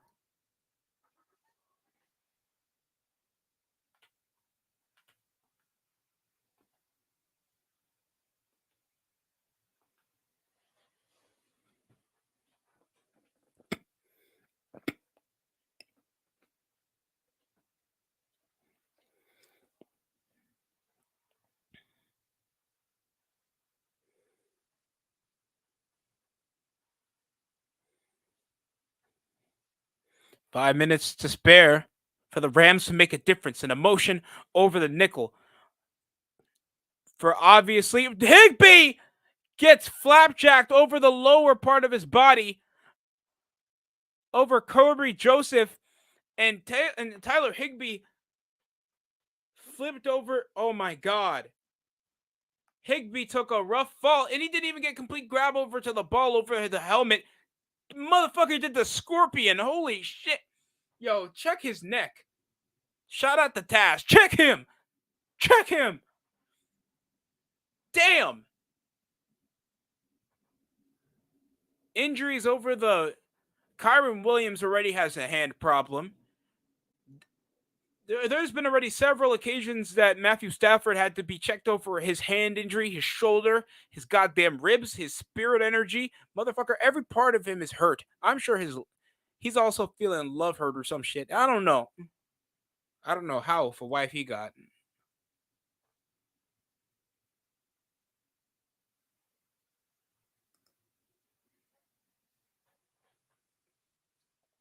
And they're in a bunch wide set over in pistol. 2nd and 10 off an incomplete pass off Tyler Higbee. Now he's sidelined, backs over pressure, and it's an in-route catch over to Cooper Kupp.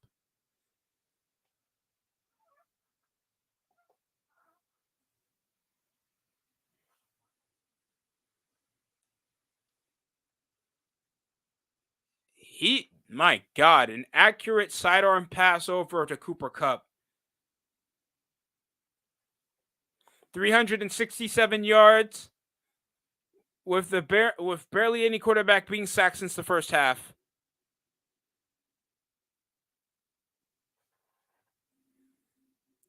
Third and short after the last reception by Cooper Kupp. Over in the pressure, breaks over a tackle, sidelines it out over to Ronnie Rivers, and it'll be stopped short. And a penalty is possibly on the defense. Yeah, it's probably on the defense.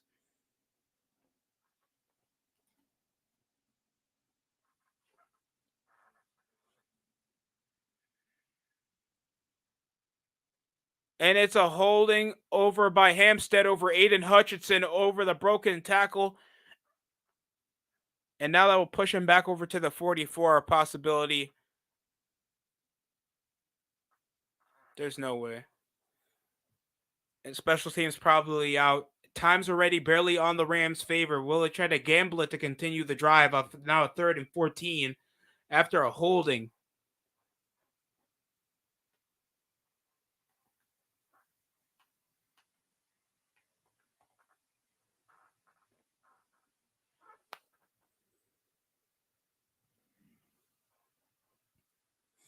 Now they're in a wide out position. They've been over in bunches, pistol RPOs.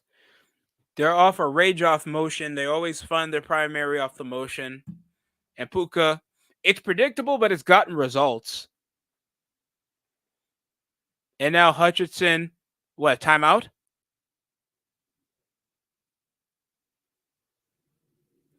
It's either game planning issues or time management issues. Rams are wasting possession and their timeouts. They're already at 1 in the 4th quarter.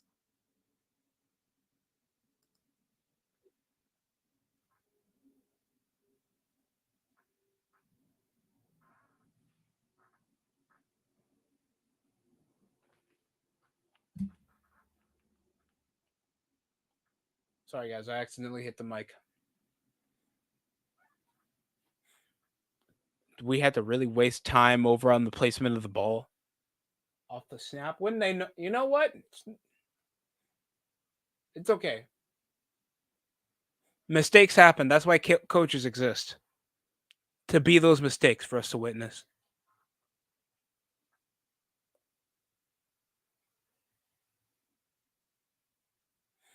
They're pressing over in the wideout. Audible off the motion. With 2 wideouts over the X gap. Wide over the nearly intercepted.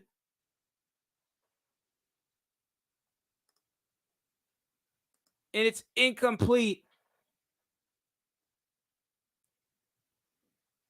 Cameron Sutton over the deep ball. Too many blue shirts instead of white. And Puka Nacua getting mollywopped again. Oh my God. Sutton with a good hand on that football before it reached the hands of Puka, and it's going to be incomplete. 3 and out now. The Rams got to punt it back. And it's back. It's possibly going to be out of bounds or a fair catch. Yeah, it's fair. Oh, he didn't call it.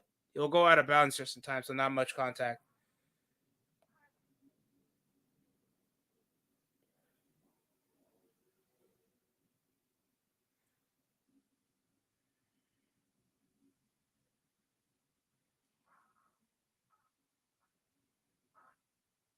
That weird patch on the line on the Rams uniforms. I'm still not a big fan of it. The Chargers uniforms look phenomenal, but the Rams. Oh my God. What do you mean you could do diabetes differently? Manjaro. I swear to God, sometimes you can't.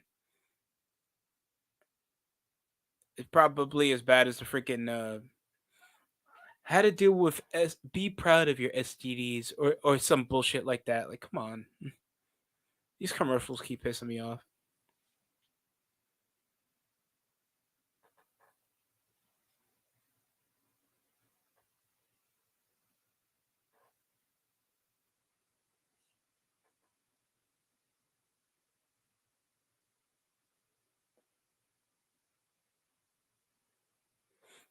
Oh my God. And it was like this old barber tuning up with the band, playing the drums, and you're talking about how this is causing me nausea, pain, kidney problems. No, you cannot do diabetes differently. The fuck? The fuck is this commercial?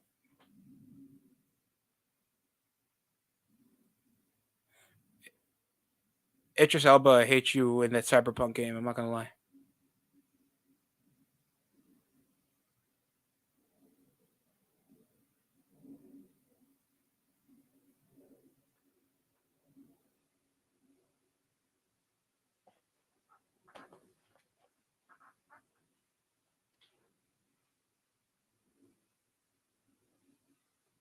Oh god.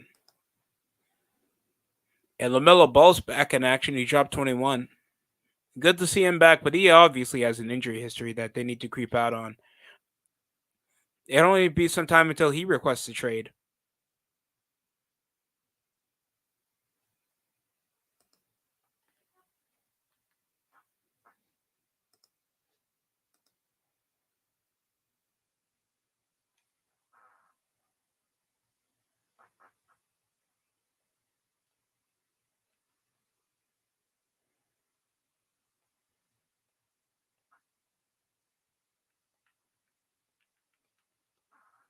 I'm here to show the world. I'm here to show the world. What's up?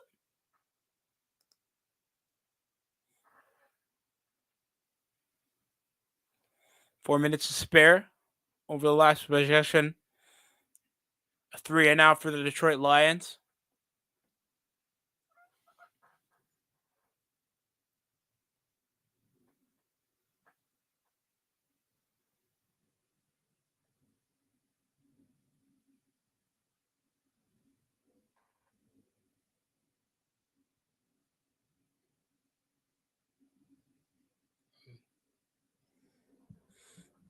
Three and a half remaining. Over the play clock under 5 seconds. Snaps over from the gun. Wide it's out over the flats. Oh, Montgomery lets a one-man fall off a juke, and it's going to be a gain. First down at the 30.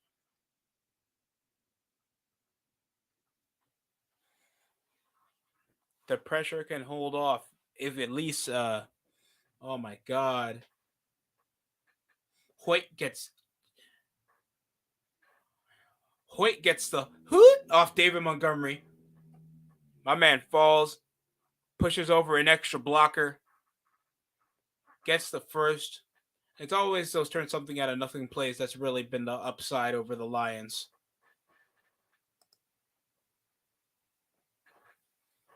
And just now got to be scarce off the point of time. However, the offense got to flow for the Rams next possession. Reminder, they only got one timeout to spare.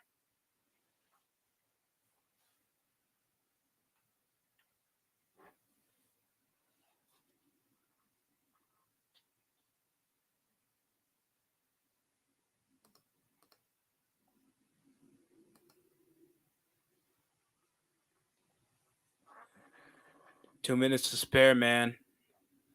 All that matters is time and points. And to take away that ugly ass Lions mask, it'll be 30 years until the Lions get a playoff win under their belt for a show of progress.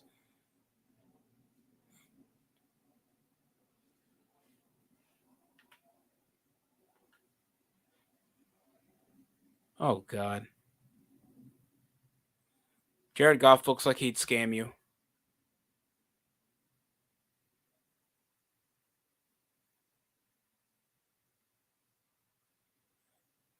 They don't have Taylor Swift as their girlfriend. Yeah, that's what I thought.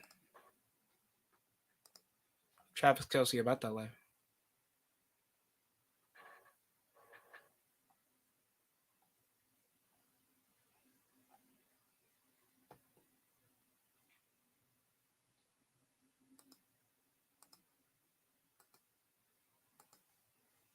Fucking nuggies. That's what he's saying.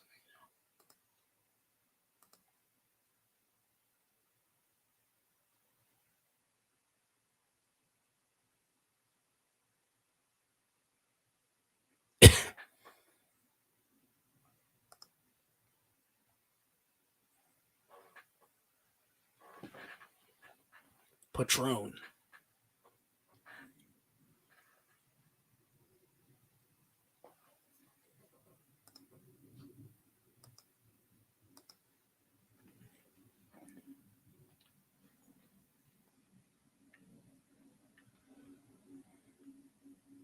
I already got it. I can probably prepare a fraudulent video for the Eagles just in case. I just want to be pre-prepared. If they don't lose to the Buccaneers, I'll delete it. I'm sure I will.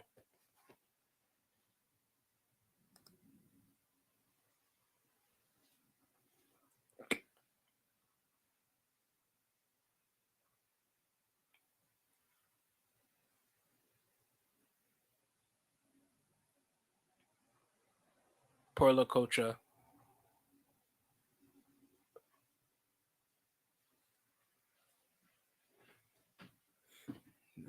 Oh my god, this Oppenheimer movie is class. Did they brought up the part when he cheated on his wife in the middle of the war? I'm joking. I'm joking.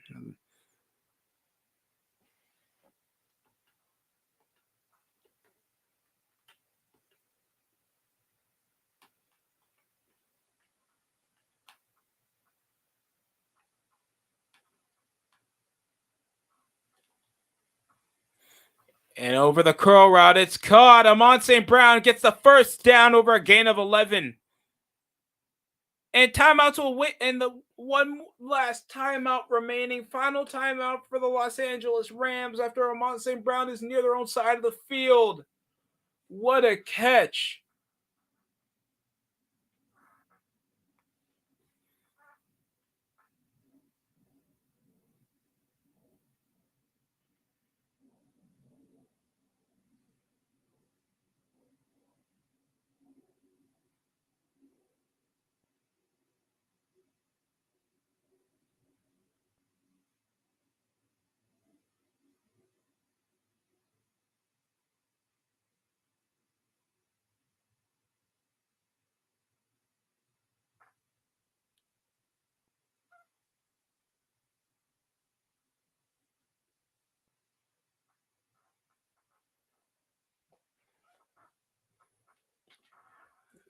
I wouldn't sacrifice victory formation. They're already in victory formation with barely 2 minutes to spare.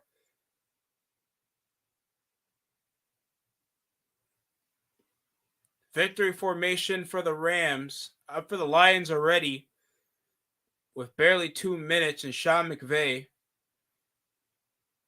with this unfazed.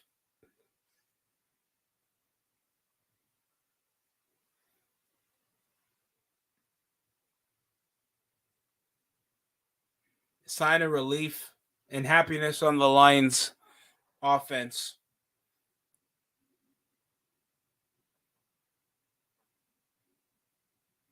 The snap again. Over victory formation.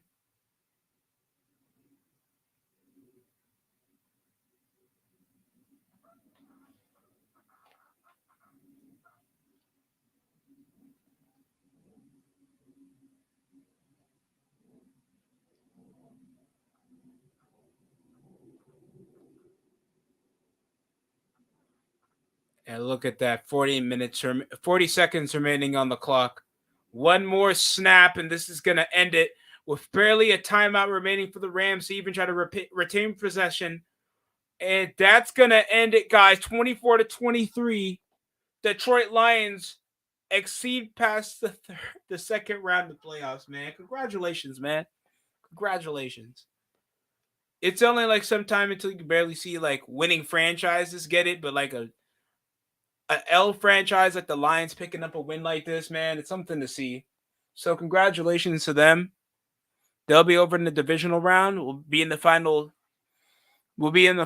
game of we'll be in the final night of the wild card with the Pittsburgh Steelers facing off against the Buffalo Bills and the Tampa Bay Buccaneers against the Philadelphia Eagles. Puka Nacua had a great game, and it was good QBR. Very efficient passing, but the running game over the Rams was underwhelming until this fourth quarter kicked in, and nobody was putting over points on the board. And the team that had to play catch up was morally the Rams. And they were coming over as an inexperienced team. I think that they were like, hence, like supposed to miss the playoffs anyway, predictably. But what a game! And now they'll be exceeding to the divisional round. And this was a fun game to watch, to be fair. So, yeah, I appreciate everybody that pulled up. Shout out to John Jay again, taking the time out of his day to pull up over to the stream, and everybody that took the time to watch over and hear the commentary over by keeping up by the game as well. So, I don't know. I think it's going to be on Paramount for the Pittsburgh Steelers and Bills game if you guys want to check that out. But the Eagles and Buccaneers game is late night, so that's going to be on ESPN for Monday night. So hopefully you guys enjoy the rest of the night. Shout outs to everybody and have a great MLK day or a day off, depending on how you feel about that.